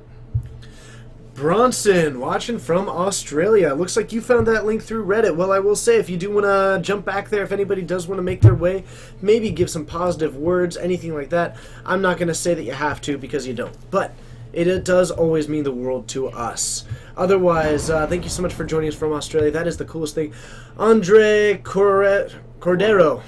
Andre Cordero, thank you so much for hitting that follow button. It's awesome having you. I look forward to interacting with you more in the future. The same old questions apply to you. Let us know where you're watching from, how you found out about us, and what you like to play in Modern. TJ, Also, what does this look like? This looks like an Inquisition to me, and we are going to not even a creature in the hand. creature. At this point, I would take the Umbra. Yeah. No, actually, no, I'd take the Celestial Mantle. I would take the Spirit Mantle. Probably. I would take the Spirit Mantle because that is the one card that means that even if Kevin ends up getting, whatever it is that he needs. Yeah, you're not board wiping game 1, and Liliana Yep. kind of makes it so the totem armors don't matter as much. Yep. Now, the Totem Armor is, all 4 of those are worth taking, and I'm not going to actually doubt him for whatever he takes. Because you take the Rancor because it means that you can chump block and potentially trade with it. You take the Umbra because you are able to just potentially, trade with it in blockers if they don't have that one. Boots Peppercorn, thank you so much for hitting that follow button and joining me. You take the Ethereal Armor because it only takes 2 of them for them to outgrow that ability to trade, and that first strike makes it harder. And you take the Spirit Mantle because you want to actually be able to interact with his creature. I think you grab this. You don't grab the Spirit Mantle necessarily because it costs 2 over 1, which might be relevant. He still has to draw into a creature and then another land to be able to really get it going. Yeah. So takes the Rancor. Rancor has to be from play, I believe, to go back to his hand. That is correct. So he does lose the Rancor. Yep, it has to be from the battlefield. Andre, you're from Spain. That's fantastic. Thank you so much for joining us. I hope you are enjoying the stream, and that applies to everybody who is hanging out in the chat right now. Over 200 of you, and I can't thank all of you enough. It means the world to us. Was there any merit to playing the Dryad Arbor, tapping it, and just playing the armor on it? Not when it has Summoning Sickness. You can't tap it for land still, because even though it's okay. Sir I was Chibs. double checking. I'm apparently really bad at Magic. So. Sir Chibs, thank you so much for hitting that follow button. I appreciate it so much. I can't tell you all how much I just appreciate all of you joining us every single week, hitting that follow button, joining the community, joining the Fortnites. You are a rock star, every single one of you. it's awe-inspiring to me how many of you are so willing to support us in whatever way that you can, and with your support and your views and just joining us and interacting with us in the chat.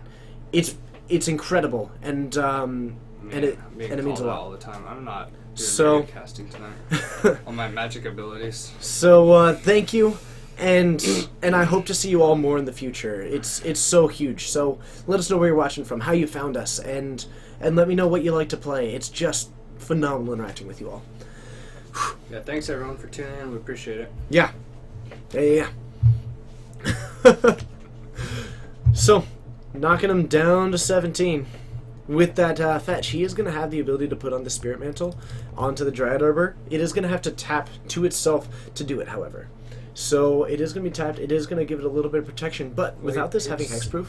Yeah, he could do Spirit Mantle or the Totem Armor. And this line's significantly worse in Game 1 than it is in Game 2 or Game 3. Yeah. You'll often see a lot of these opponents signing out their removal against a deck like this, keeping in some of the conditional removal because it can maybe take down a core Spirit Dancer. Otherwise, you maybe point the bolt at the face.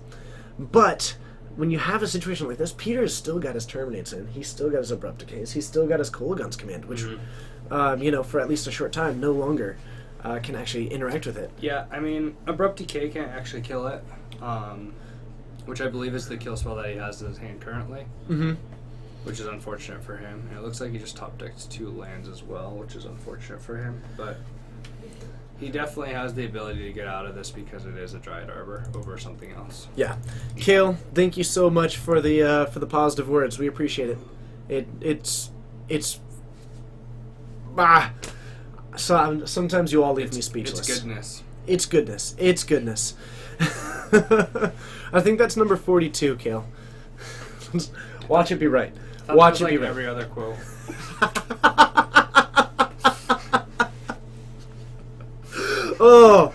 Oh, Harry with the bad beats. I'm just brutal. Let's see it. We will find out. It's time to find out. Otherwise, we are going to put down that Spirit Mantle on it, and we're going to start getting...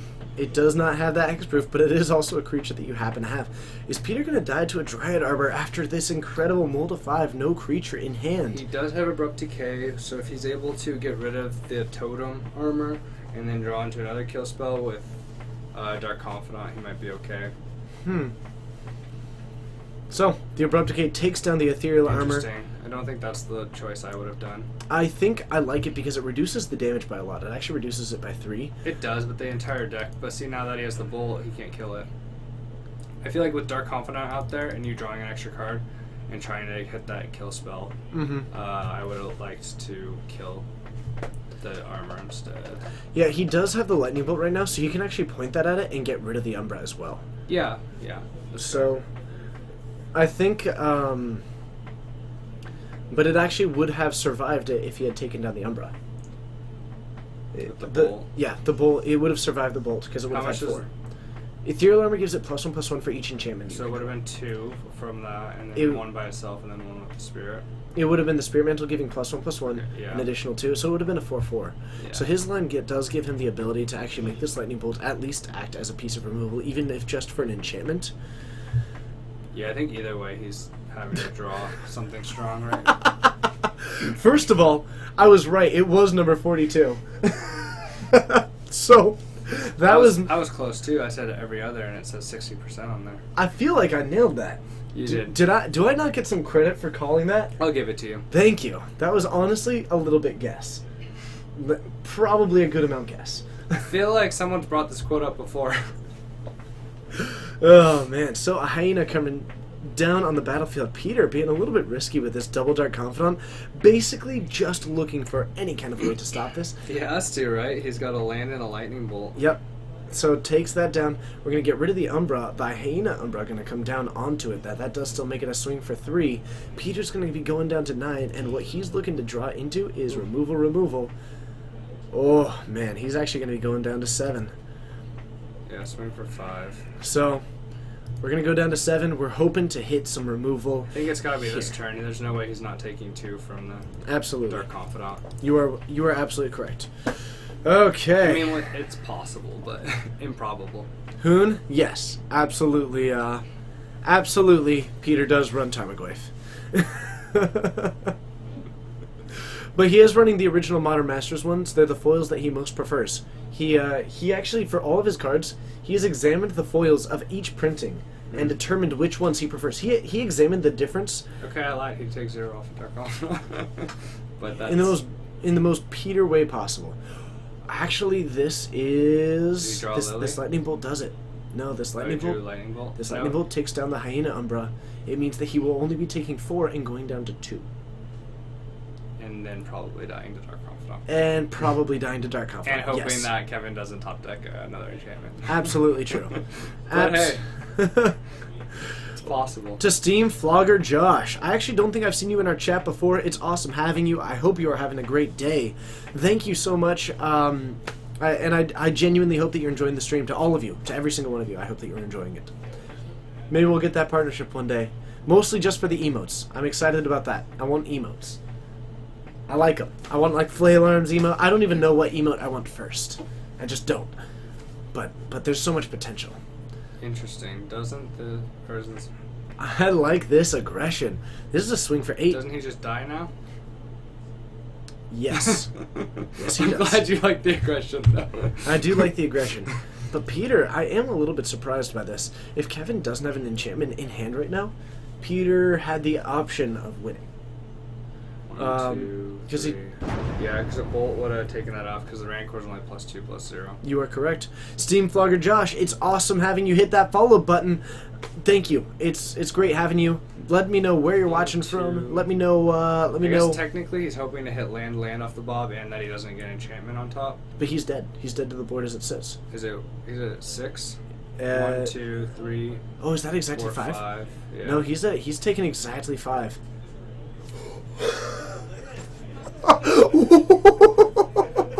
What? Oh my goodness! Twice in a row. Land, No! land. What?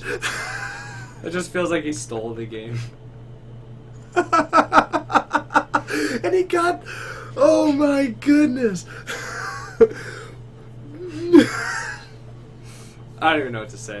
I don't! And I just Kevin didn't also top deck an enchantment, right? Yeah. So like, he had to hit land, and Kevin had to not hit an enchantment on top. Oh! Ridiculous. Ridiculous! My goodness! So Peter, in the greatest case of land flood ever. Yeah, it wasn't even runner. It was runner, because he did 2 turns in a row. And withdrawing spells from the actual draws. Yeah. Oh my goodness. Oh my goodness. So we're gonna activate this one. We're just gonna try slamming in. Then that's the game, That is...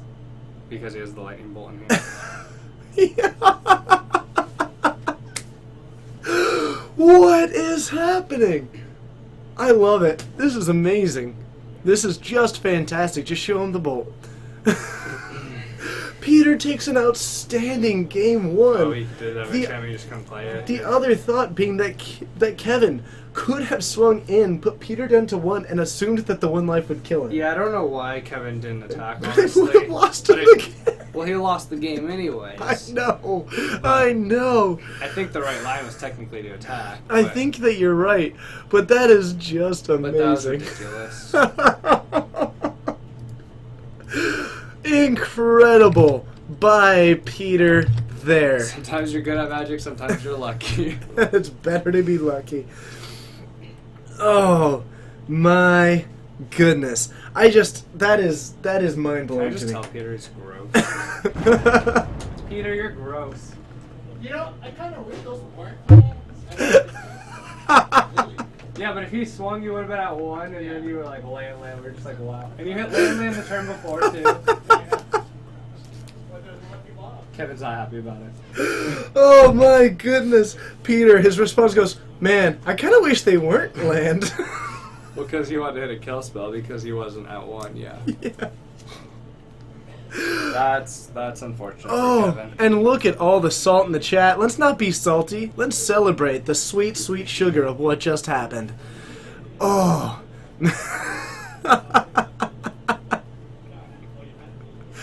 Oh, this is fantastic. You know, interestingly enough, I actually kind of approve Peter's, because those ones hold it much more snugly. What he does is that he uses silica packets and he packs it into a deck box that holds it tightly. Because the bigger deck boxes allow them the flex space, and living in Washington, the humidity is enough that they can actually that they can warp a little bit. So what he does is he's quite careful with silica packets and Thought he actually had just a making sure that it's snug. humidity-controlled lockbox, though, or safe. No, that's But that's just me. Oh man, that is fantastic. That is awesome. That is too sweet. Oh man, sorry, One of the grossest things I've ever seen. I'm blown away by that. That was just amazing. Oh man, so let's see what we can do moving forward. I should move to Nova Scotia, maybe if I ever feel like it. Deck doesn't even look double sleeved. Possibly not, but I do love the name Corn on the Macabre. That's actually pretty funny. That's actually quite funny. It is double sleeve, though, I believe, right? Yep. Okay, so Peter going for the sideboarding, probably just taking out some of that removal, adding in creatures that will be able to interact with it a little bit, gain him some life. I imagine that those kitchen finks are coming in. Anything else like that? Damnation, probably. I don't know their deck lists, so it's hard to say. Yep. Jimmy, I appreciate that as a compliment. I will say that one thing that I do try and bring to this stream anytime that I do it is like enthusiasm, because I have a huge amount of it, just excitement for this game. That's just, I love it. Absolutely love it. But at the same time, I think that one thing that a lot of commentary doesn't do, and while it's all, you know, clearly there's commentary that is just on another level of ours. When you're looking at like just their program, but you're looking at when you're looking at like the Pro Tour, and you're looking at Magic, and you're looking at Star City, and you're looking at just, you know, Yeah, those but that's GPs. like pretend hype. You're like filled with real hype. See, and that's the thing is, while they have so many good things going about them, one thing that I think is really lacking from high-profile coverage right now is enthusiasm about the game. That says, like, this should be an exciting moment. I just want you to get invited to Star City and just get so freaked out you like flip the table or something. Oh my god! Bring extra cameras, because... I really want people to start just spamming that with a little guy flipping the table in the chat. Don't worry, the money that you spend on new tables, you'll save on the chair, because you don't need the whole one. I'll only need the edge. Edge of my seat now. Edge of my seat. Oh, man. I'm gonna stay back here. I'm getting a little frightened. That's okay. That's okay. Wait until the flailing really starts getting going. Yeah. And it's just like, I start like, it's like Mac from Always Sunny, just to get the elbows start going around. Oh man, hi everybody, thank you so much for joining. You're joining us getting ready for game 2 of our finals. My name is TJ, because this is Harry. and we're streaming out of Geek Fortress in Snohomish, Washington. We do this 4 times a week. It's worth hitting that follow button. If you haven't seen it, definitely check it out, because if you're on the edge, let me know in the chat, and maybe we can convince you. Maybe someone else from that chat can convince you. It's a lot of fun doing this. We always love the positive support that people bring us, and it's just so exciting that we're able to do. Oh, man. Look at all these flipping tables. I'm so proud. No! If I didn't tell anybody I love Burn, they would already know, because I'm a Burn player based on the personality. Hey, you know what? Sometimes it's just gotta be. It's just gotta be. Oh, man. Man United fans 15, thank you so much for hitting that follow button. It's awesome having you. You are clearly a rock star. I mean, you even have great taste in teams. So, it's great having you. Let me know where you're watching from, what you like to play in Modern, and how you found out about this stream. Someday you're going to meet me and feed me copious amounts of caffeine and sugar and see what happens. Ooh. Ooh. I fed you alcohol once. It was questionable. I don't think it was questionable. It was fun. Squidwickle, if I wear a hat every time, it wouldn't be special, but it's good to see you last match. Oh, man. And, was it Carlson? This is actually our final round, so there won't be any more matchups probably today. Huip! Huip! Huip! Huip! Thank you so much for hitting that follow button. It's awesome having you. I hope you're doing well. You are a rock star. Let me know where you're watching from, how you found this stream, and what you like to play in Modern. Court on the Macabre, same thing applies to you. Thank you so much. It's awesome having you. All right, and what else have we got? Oh, man. Hey, Kung Fu Horse, we did well. 3 of us made day 2. Carlson.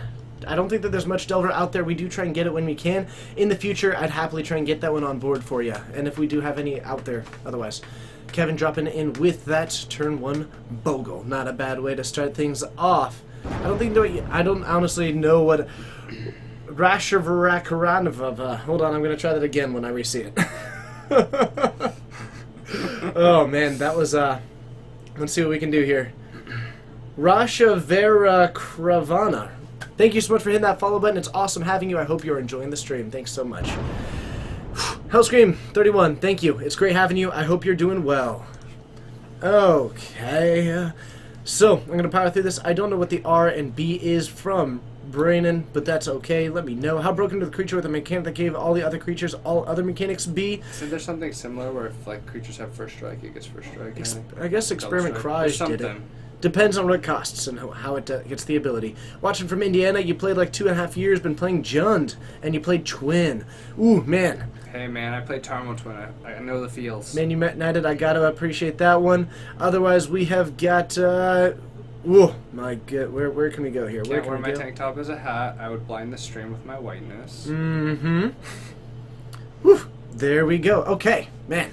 Jumping back into the game, we do have a suppression field from Kevin. Seems like a pretty solid start overall for Kevin. Oh, look at that. A land off the Bob. Who would have guessed? Whoa! This guy's crazy! So, and actually that suppression field is really excellent against a Liliana. That's the main reason why you run it in this deck. Definitely. It also can damage the fetch lands in the same vein. But Kevin off to a fantastic, fantastic start. Just by answering the questions in the chat there, Peter's down to 9. Peter's down to 9. And but no damage from his Bob, so he's got that going for him. So that's kind of nice. Is that dark? Is Peter suddenly the, what is it? Bill Murray? That was Bill Murray in Caddyshack, right? I can't remember. Okay. Yeah, that was Bill Murray. Not very helpful. Is he suddenly Bill Murray in Caddyshack? Maybe a 9, but take no damage off the Bobs. So I got that going for me, which is nice. How much is Foil Jund? I think it's over 9,000. I don't know. I don't really. I mean, when you have the Judge promo Bobs and the Judge promo Bolts, and I don't know. I can't answer that for you. Mwandar, thank you so much for hitting that follow button. It's awesome having you. You are a rock star. Mondar? Oh, my bad. Mundar. I don't know. Thank you so much. The same questions apply to you. Let me know where you're watching from, how you found out about the stream, and what you like to play in Modern. Yes. Daybreak Coronet, pretty brutal here. Not a bad top deck. Yeah. Oggs, it's good to see you. Basically, Kevin just took the win. Unless there is an Abrupt Decay in hand right now. Yeah. Yeah. I couldn't quite tell you. Nuclear, because they stopped doing the Invitational. Is why they stopped doing the Invitational cards. Well, that doesn't make sense. You're watching from Jamaica. That's awesome. Thank you so much for watching. You told me you were going to be on vacation. Is that correct? Or are you from Jamaica? But I seem to remember you telling me. Daybreak your face. I like that. Shannon632, thank you so much for hitting that follow button. It's awesome having you. You've been in the chat before, but I appreciate it. And whether you're just hitting that follow button for the first time or just I believe it's hitting Suppression Field. If you guys are, you want to pull up Suppression Field? I would love to. Okay. Hopefully. All right. Let's see here. Saint Tyrion, yes.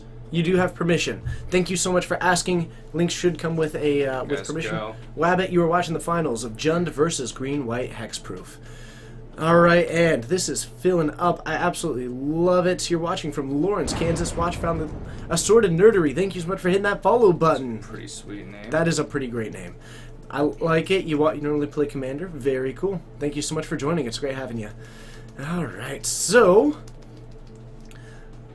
Shannon, it'll ask you a thing wondering if you want email notifications. Otherwise, you could always follow me on Twitter at RedBaronMTG, where you can always get updates of when we are going to be streaming and anything else. Well, that seems fair. If he's gonna flip a card to Bob, it might as well be another Bob. It might as well be.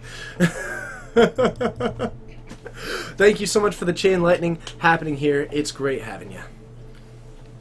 This is just our Wednesday night Modern events. Yeah, this is the finals, but feel free to catch the games on past broadcasts on Twitch or at a later date on YouTube. Yep. Sandorian, thank you so much for hitting that follow button. It's great having you. But for those of you wondering, And this OGS is... 2016, thanks for the follow. Thank you. Sorry, I didn't want to miss somebody. That's okay. But we are streaming out of Geek Fortress in Snohomish, Washington. My name is TJ. My name is Harry. And we stream 4 times a week. I'm here every single time with a variety of co-hosts. We do all of our weekly tournaments here at Geek Fortress, plus some extras when we can. But every Monday at 6:30 Pacific Time, we stream our weekly Standard Tournament. Every Wednesday and Saturday, Wednesdays at 7, Saturdays at 6, we stream our twice-weekly Modern Tournaments. And every single Friday at 7:30, we stream our weekly Legacy tournament. They're our weekly tournaments. We have a lot of fun with them. We do all the kinds of commentary. We do a good time. And hopefully you all enjoy it. That's pretty much what we do, and when we can, on Sundays, things like that, we'll try and get a GPT, PPTQs, if able to. Popper, yeah, Popper. different stuff, yeah. Yep. Oh, there we go. Never seen it, Peter play Goyf. That is interesting, actually. I mean, he was in the first round. Mm-hmm. Shannon, thank you so much for spreading that information. I appreciate it. And as always, to anybody who is brand new and hasn't said yet, let us know where you're watching from, how you found the stream. That's really critical for us, and what you like to play in Modern. As always, questions, comments, feedback, more than welcome in the chat. It's the best way for us to improve. And I'm lonely. Tell me how much you love us. So the Daybreak Cornet's still on this. Peter pretty much dead to this. And Oh, now that's going to be quoted, and people are just going to let me know that it blows me every time I'm back. That's definitely possibly true. The rules of Modern is everything 8th edition and forward. Has to have gone through a standard legal set. Yep. There is a ban list of about 33 cards, I believe. I don't might think be it's off that there. big. I think it's maybe 20 something. I don't think it's that big. No? Okay. Maybe. Nonetheless. Wabbit6, thank you so much for hitting that follow button. It's awesome having you. You found the stream on Twitch. You play Zoo and Modern. You're slowly building Jund. Absolutely love it. Thank you so much. There, you're watching from Long Island. You play Bogles, and you saw us under MTG streams. Thank you. I do hope that you're enjoying it. Assorted Nerdy, you're from Southeast Texas, and you saw the post on our Magic. Thank you so much. Actually, that was Kale who put that in. Thank you so much to Kale. Getting a variety of people from different areas. It's kinda Absolutely. I absolutely love it. And now, Liliana's even after going for the activation, no longer effective because of this second Bogle. Watching from New York, you found the stream just looking for Magic to watch. You're currently playing Mono Red Burn. I am a big Burn player. I hope I'm loving that. For anyone looking for a good stream, just Google Goyf. bad Burn players and it will bring you here. Thanks, Shannon. You were right. 33 banned cards. Oh my goodness. You're also from Southern California. At least I was born down there. MTG Nuclear found us by looking for the least watched channel at the time. Love it. Thank you. Alright, so let's jump back up to it. The Tarmogoyf finally out. Hoon, good for you to know there.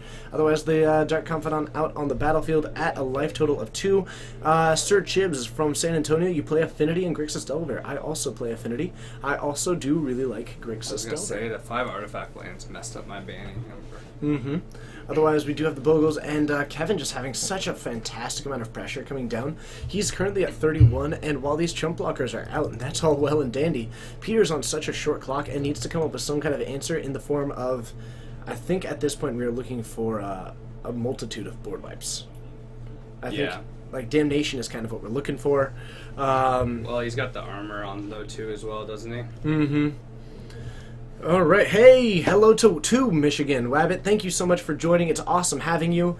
And as always, if you do have any of those questions, those comments, those feedback, definitely let us know. We like interacting with you. That's the only reason why we do this at all. What's his out? Anger plus Abrupt Decay? Mm-hmm. Something like that. To survive. Anger with Abrupt Decay. Damnation is fine. If he's running Engineered Explosives... Damnation's not good enough because it won't kill the totem armor. Will keep it alive. That's true. That is true. The Anger... Decay doesn't win it, obviously. I'm just trying to think of... what he can do. Yeah, and all the, I mean, the fact that he's spreading it onto another one is really solid here. So, I think that Kevin's taking game 2 here. It looks like it. Yeah. I guess if he minus the Liliana, he sacrifices the wrong Boggle. That's a good avenue. Kenny Momo, you're playing are you watching from Brisbane? You play Slivers and Death Shadow. Fantastic decks to play. That's awesome. I do hope you enjoy them. Alright, so... I mean, the Liliana is out. That's nice. Yeah. It takes down a creature. Again, that's nice. You have the ability to dead block. because he only gets hit for 1 if there's no other enchantments or path. The problem is that he's actually going to just swing all that damage at the Liliana and take it down. So Kevin, I mean, if Peter draws into a Liliana, and then draws into another Liliana, into another, like if next turn he drops down a blocker and a Liliana, and then the turn after that he plays a third Liliana. I mean, I've seen him get lucky before. Have you?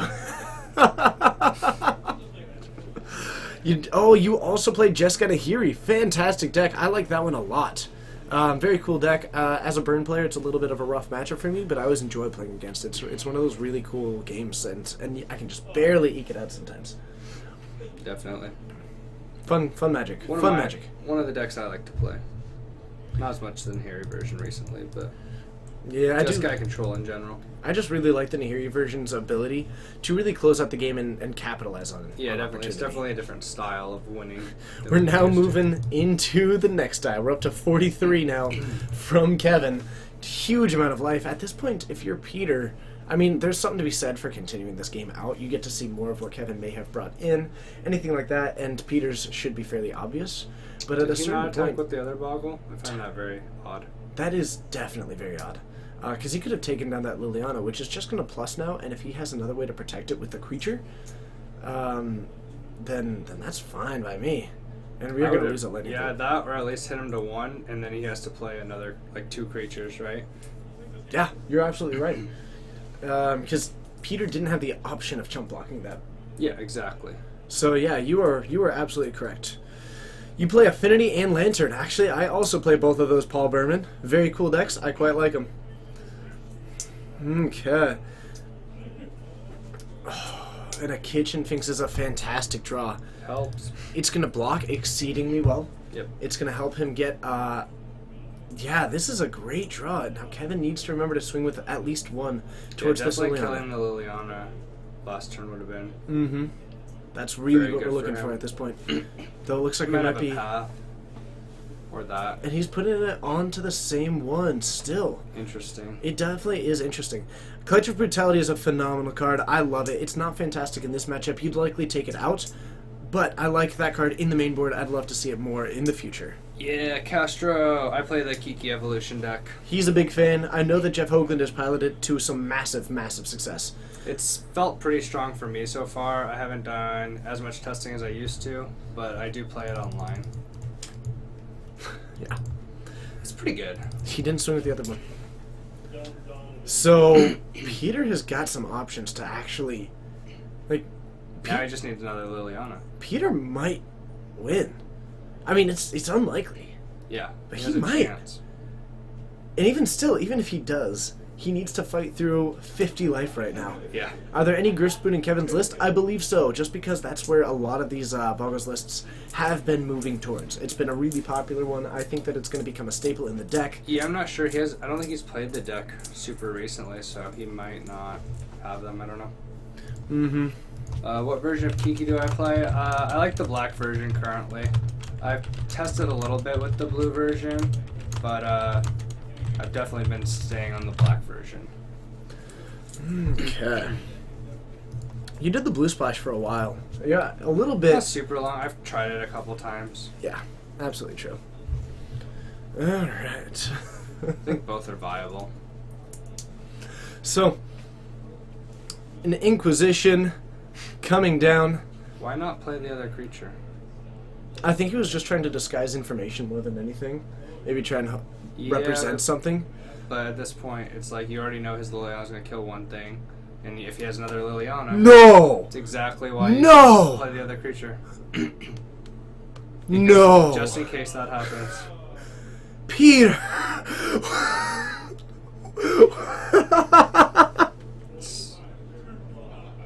Oh my goodness. Oh, Yeah.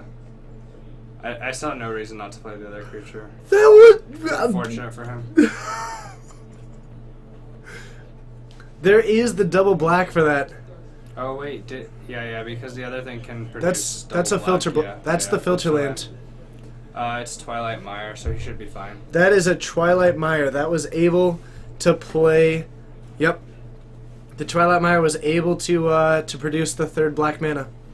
Don't worry, they'll get it there. And now it's gonna be really hard for him to kill Liliana, and there's gonna be a certain point where he can't really get creatures out because Liliana's always gonna be able to minus. This is incredible. Blitzlen, Kevin definitely made a couple of things. The main thing was not playing that card, and I think he valued Not playing that card, hiding and information. not attacking with the other Boggle when Peter couldn't block because the other Liliana essentially got one extra creature. Yep, Nuclear Warrior, we are still on game 2. Peter coming back hard from 6 life. Eventually, he was at 2. Yeah, he no, was at he's 2 Peter life. still definitely got the draw he needed, the only possible draw, but So just looking at what Kevin could have done differently, he had the opportunity to kill that Liliana early on. yep. He also had a secondary ability to take down Peter's life total down to 1. Yep. And could have potentially gone for the kill the next turn if Peter hadn't played anything differently.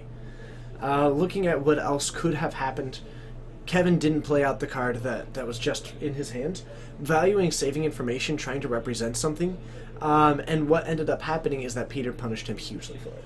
Well, I think his idea was Liliana's going to minus. I don't want to discard this other card, but Yeah, I think he was trying to save literally it the only for a way you're plus. going to lose from where he's at is if a second Liliana hits. So at that point, you should have your other creature out. And I think that what you just raised is a phenomenal point, which is that knowing what you lose to. Because there's always very often, like, I'm not going to say that holding that card in hand was the wrong play in many, many, many situations.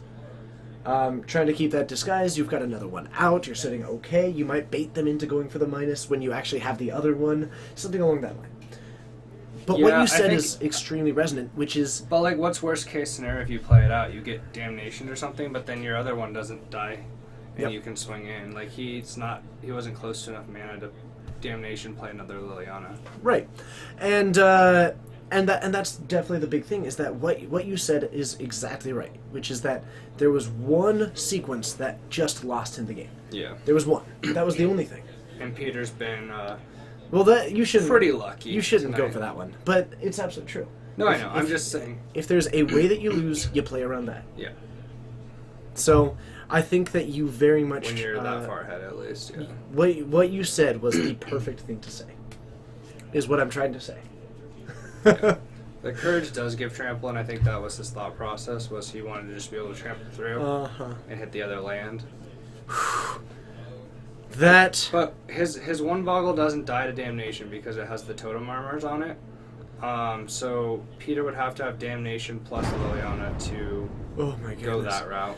Deepovs, thank you so much for hitting the follow button. I don't really know what their life totals are at right now. I don't know either.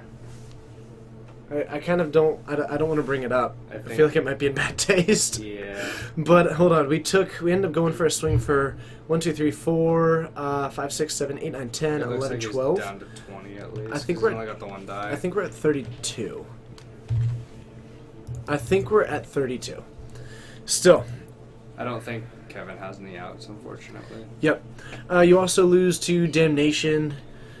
Yeah. What do we think of Grimflayer? The card's sweet. I like it a lot. It does cool things. If it hits, it's likely going to win the game. Do I like it as a staple in Jund going forward? I'm not convinced. However, I do definitely like it. Yeah, I was just saying he couldn't do it that turn True, but playing... for the damnation. But yeah. I mean, if he just hit with his other boggle, though, then he doesn't even have to worry about that Lily, because then he would have to have another Lily plus damnation. Yeah, and I think in the same vein, a Damnation would have wiped the board and killed that one, so playing out the other boggle wouldn't have changed that at all. So it's just something to where I think Kevin made a play that was arguably the right play in some situations. I don't think there was anything particularly bad from that perspective. But I think he ended up just making one crucial misplay, which is that he didn't go into the context of how he loses this game, which he was so hugely ahead on. And I think that was the main thing that we saw. So it was an unfortunate, and Jund takes it down in 2, the outcome that you would expect on paper, but not what you would have expected watching that match go down. Yeah, just feel for Kevin a little bit just because his back-to-back games, Peter kind of clawed it out. No, you are absolutely right. Both times Peter was in a position of losing and just made it happen. Yeah. So let's head back up to the booth. We've got about just maybe 10 minutes left. Let's see if we can get another match for you. We'll head on up and we'll see you there.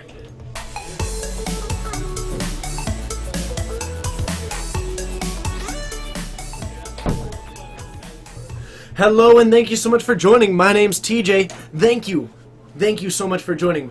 Harry is joining me in the booth today. We're streaming out of Geek Fortress in Snohomish, Washington, and having a blast doing it. So, be sure to hit that follow button if you haven't yet. It's up there and also down there, or it's actually an either-or kind of thing, not a both. But be sure to hit it because you can join us 4 times a week for some of this sweet, sweet magic action. Every Monday at 6:30 Pacific Time, you can find us playing some Standard here at Geek Fortress. You can always find us Wednesdays and Saturdays. Wednesdays at 7 and Saturdays at 6 playing Modern. And every single Friday at 7:30, we play that legacy monstrosity of a format, which is always cool. It's worth checking out. It's all kinds of fun. I hope you are all doing well. Let me know if you're doing well. KillerRabbit007, thank you so much for hitting that follow button. It's awesome to have you. I'm assuming that you are both an agent and a medieval rabbit, which can take down many knights. That will be extra useful when joining the Fortnights. It's phenomenal having you. So, you took 20 minutes to go to your local store downtown, you picked up your order, bought Oathstorm Booster, and pulled a Graven Cairns Expedition. Well done, Gideon. That's awesome. I look forward to hearing more about your exploits in pack opening. Killer Rabbit, thank you so much. Let me know how you found us, where you're watching from, and what you like to play in that sweet magic game. If anybody is watching for the first time, be sure to let me know. I'd love to welcome you, because that is just the coolest thing for me. More people finding the stream. The same people coming back? What? That is amazing! So, thank you to everybody who comes back. Thank you to everybody who finds us, and thank you to everybody who just supports us in every little way that builds up into this phenomenal community that is building up for us over time. It means the absolute world to me. We've been doing this for 10 months. We're coming up on a year, and I cannot believe how far we've come. And wow. So, thank you, Lucien. Licencia de Capo? Licencia de Capo?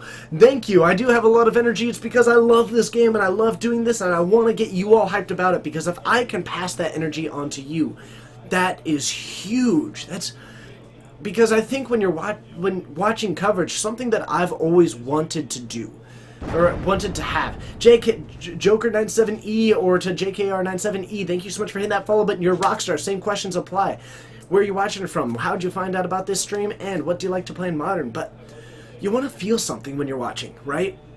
And maybe this is just me, but it's like you want to feel the energy, and you want to feel the excitement, and you want a reason to be there. Because if we were just sitting here being boring, what reason do you have? You can find magic to watch anywhere. So that's at least what I try and bring to this, and hopefully we do it well. But, Killer Rabbit, Twitch, you're brand new to MTG Modern. Well, welcome. That's awesome having you. You play blue, black, red in the Grixis colors. Thank you. Kevin wants to know if anyone wants to buy a Boggles deck. Dark Vader, am I hyped for Conspiracy? Absolutely. Multiplayer things aren't always my favorite. I usually get hated out of games because I draft mono red, start attacking everybody, and then I get annihilated. But sounds about right. It does get pretty fun. Shannon, I completely agree. Basically, how much this channel has grown is enormous. I am completely shocked about it. You're from South Sudan, you play White Border Tribal, and you found the stream on Orkut. I don't know what that is, to be honest with you. He's just kidding, Gideon. Oh. He's just unfortunate about the loss. He's a little not happy about it, which I wouldn't be either. Yeah. So, I honestly don't know what that is as far as Orkut goes, but thank you so much for finding us. That's awesome. Licencia do Capo. Thank you. Thank you. Or I could just call you Leeson. Okay. Apologies for that one. Thank you so much for the pronunciation guide. I will definitely work on that one. Papa Tritty, thank you so much. Gainbane. Utah, just stumbled across tonight. You only play 88. You're currently running Tron Eldrazi. Fantastic. That's thank you. Thank you so much for finding us. That's yay. And I'm going to keep calling you Kale. Sorry, Cal. Oh, man. So, what do we think of the White Quest for Modern? You need feedback. I think that the White Quest can be decent. What's the White Quest? I'm assuming that he means Quest for the Holy Relic. I've seen some combo decks using it in the past, but it is one that takes a lot of build around for something that's a little inconsistent. Can it be done? Yes. But otherwise, I wouldn't just toss it into any deck. It really does require I feel like a build. lot of things can at least do decent in Modern. Modern definitely reform. Especially on the local level. Yeah, if you know the format and you know the meta and stuff, you can kind of build around it. Can't talk to me. That's okay. Licencia de Capo. Did I get it right? Licencia de Capo. Hopefully I'm getting it right. Let me know. I'm going to keep practicing until I have it right. Hawk, my will, your hand. I don't know what you're saying, but I appreciate it, and I look forward to that in the future. MTG Nuclear dabs heavily. Well, that's always good. I hope you're enjoying that. And I hope, you know what, do you want to dab with me? Sure, let's do it. Which way are we going? I'll go in, and we'll both go in. We'll both go Oh, in. I don't want to do this. We've built it up too much. We'll have to do it by surprise All right. sometime. Oh, man. So, Lee Sin is a hero in League of Legends. True, but I don't play League of Legends. I played it for a short bit, and that was because some of my friends played. And that was pretty much the only reason why I played. And I was not good. It was not a game that I really fully enjoyed. I enjoyed the interaction with my friends. I did not enjoy that all of my friends at the time were very competitive in it. Yeah. And so, like, I was new to the game, not good at it, and they were all fairly good. And then they would, like, tell me how awful I was. And I was like, thanks, friends. Yeah, I never really got into it. I played StarCraft at the time when it was getting popular. Yeah, it was... And now I just kind of play Magic and poker. It was something where they all told me, and they all warned me about how acidic the community would be. And then they, like, turned around, they're like, you're awful at this. And I was like, okay. I'm going to go back to Magic now. So, I guess they were right. Hey, our community's better anyway, so... I gotta say, the Fortnites are far and away the best Magic community out there. At least on Twitch. I've been in a lot of Twitch chats. I love a lot of Twitch chats. I have a lot of fun in some other ones. I always do a good thing. Ours is amazing. Ours is phenomenal. It's just incredible how great and gracious and helpful and They are very special. it is blah. Sappy TJ is a thing. Yes, I get that. But it's important to me to make sure that you all know that you are appreciated. There we go. Oh, let's talk about fun things. You ready for a fun thing? Yeah, I think I'm gonna head out here pretty soon. I gotta get up really early for work. That's so super cool. That's part of the reason why streaming's hard for me on Wednesday. That's But, super reasonable. But I'll You tell do you a what, couple where questions. can they all join me this coming Sunday to watch Extra Magic? Sunday. Sunday. They can join me on the... Todd Stevens stream. Yes. Twitch.tv/Todd Stevens MTG. He's one of the mods in our chat. I'm one of the I would mods in just his. throw it up there again. Absolutely. Be sure to check it out this Sunday. Pretty much all day, I'm going to be Skyping in with him, showing up, and basically providing some commentary over whatever he's doing. We're going to play some 4-color Planeswalkers in Modern. And for those that don't know who Todd is, he is a Star City Games pro, He is number 6. number 6 currently. Yep. So he's a very skilled Magic player, and like TJ said, they're going to be playing some 5-color walkers in And Modern. apparently we're gonna throw this at you. But if you haven't yet, make sure to actually hit that follow button, because he is actually an excellent streamer. He has the best. He is in contention for the best playlist in all of Twitch Magic MTG. He is one of the two Great people player, with the great guy. best, and has a lot of fun on his stream. It's really cool. He's a great player to watch. What are the top decks in Modern? You're going to Dallas at the end of the year. Hey, we'll be there as well. We'll see you in Dallas. But right now we're looking at Jund, Affinity. Burn. Affinity dropped a little bit, I guess. Jund, Infect. Affinity, Burn, Infect, Dredge, Jeskai Nahiri, You could probably look. I think Abzan Company's still up there. Obzon Company is still up there. Red Green Tron's still somewhat up there, I think. Yep. Trying to remember everything. Paul, you're right. Jim Davis is up there, but he's not the best. What we like right now, the two competitors in my mind for best playlists is Todd Stevens and actually Holy Diva. Holy Diva has got a phenomenal playlist. Yeah, I followed her and I've actually played against her on Magic Online. Have you really? Yeah. Did you lose? No. That's the way that it goes sometimes. And then I watched her stream to see her play me. Oh, really? Like after. That's funny. Oh, man. That is funny. So, Cal, have a good evening. Yeah, we will be in Dallas. It's going to be awesome. We're going to do another get-together there. Hopefully you have some fun. Gideon, we're beating him in views and followers, sure. But we've also been doing it a bit longer. And I think that there's a certain appeal for Paper Magic. And you know what? He's partnered. We're not. He's got us beat there. For now. We're coming though. We're soon. We're gonna get there. We're gonna get there. We got denied once, but we're gonna make it happen again. Mason, have a good So night. we're gonna reapply fairly soon to try and get that Twitch partnership again. It should be a good time, Yeah. and we're gonna keep fighting for it because I We guess deserve it. I don't even want to jump to that. I mean, I could argue that, sure. I think the biggest thing is that while I am perfectly content and happy, and don't get me wrong, and don't take this as anything as like a real complaint, but we don't make any money doing this. Yeah. It's 100% volunteer time. Dylan makes no money from doing this, and he's the store owner who lets us use his supply closet. And like we just don't, and so all the equipment has been paid for basically either by donations from people in the area or online, The amount or of just time put out of into it pocket. by you and stuff. Yeah. And so the main thing is that we love doing it. Absolutely, and Yeah. we're not going to stop. I think it's like the other people said on the stream too. I think we just had bad timing when we applied, and then we all went to GP Portland. Yep. So, yeah, I think part of it might have. They said that we need to keep building our community, but it's possible that part of it was right when we kind of took the weekend off. But get another host and just broadcast all week, and we'll reach partner much faster. There aren't tournaments happening. I mean, Yeah, it's hard too because a lot of us have like full-time jobs and stuff, so it's Yeah, we all hard to try to get time to do it like every day, for example. yeah, I'm back here 20 hours a week. Doing it anymore becomes difficult, and there's a reason why I'm the only one who is here 100%. It's just that no one else is able to dedicate that much time, and I'm not complaining. That would be unreasonable of me to expect. So it's just the way that it sits right now, but we're absolutely loving it. So, and those Tybalt's cost, absolutely. I'm up to 136 as of this guy. Yeah, but how many are signed? Uh, Has Todd Stevens signed one yet? Come on, Todd.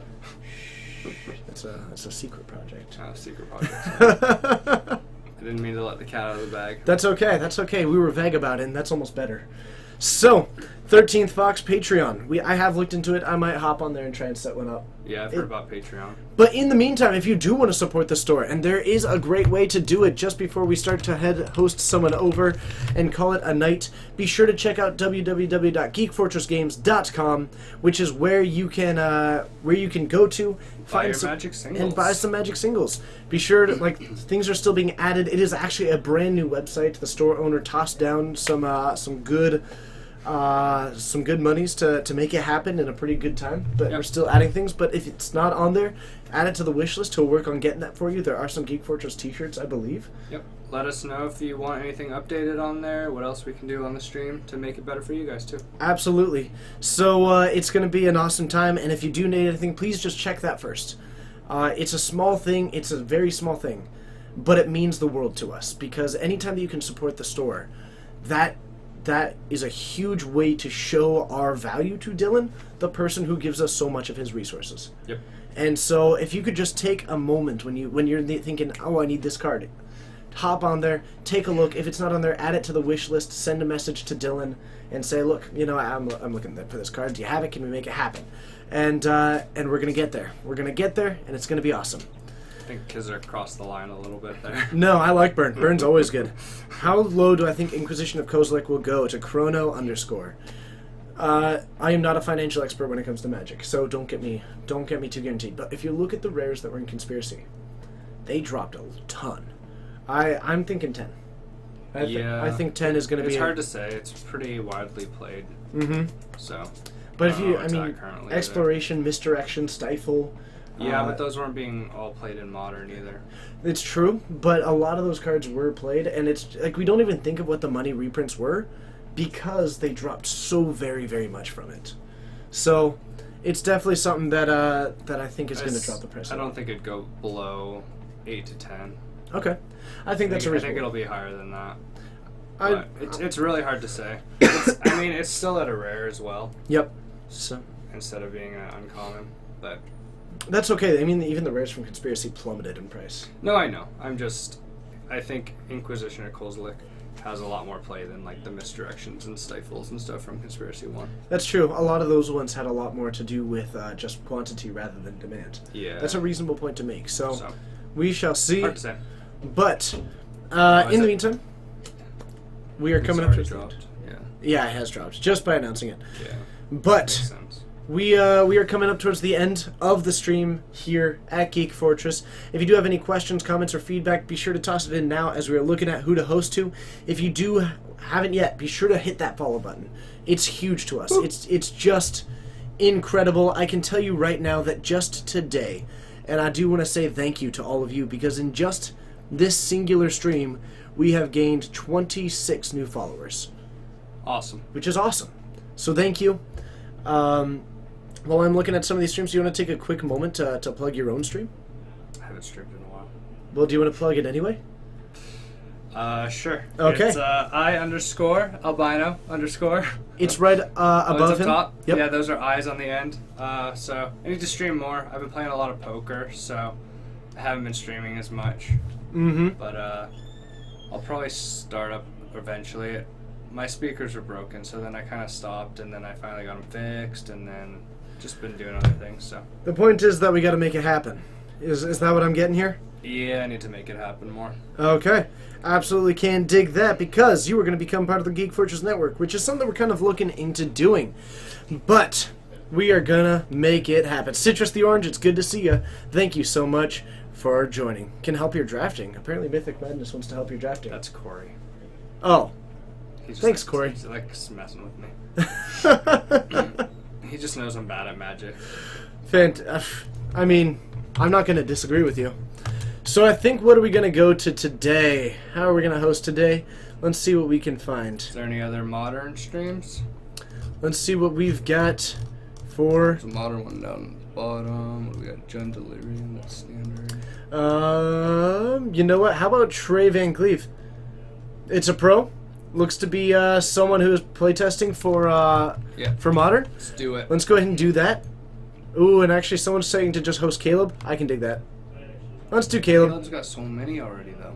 That's true. Caleb does have so many, but it's all the more reason for us to support. Yeah, we'll host him. Maybe he'll host us someday. Let's get some raiding happening in Caleb. So we're gonna shoot you over to Caleb Durward. It's gonna be a good time. So from all of us at Geek Fortress, located in Snohomish, Washington, streaming 4 times a week. Hit that follow button. My name's TJ. My name's Harry. And whether it is good morning, good afternoon, good evening, or good night, we hope that it's a phenomenal one, and we hope to see you next time. Harry, thank you so much for joining me tonight. I hope to do it more in the future. Yep. And thank you to you, and thank you to all of our viewers. See you all next time. See you guys. Right, there's a button.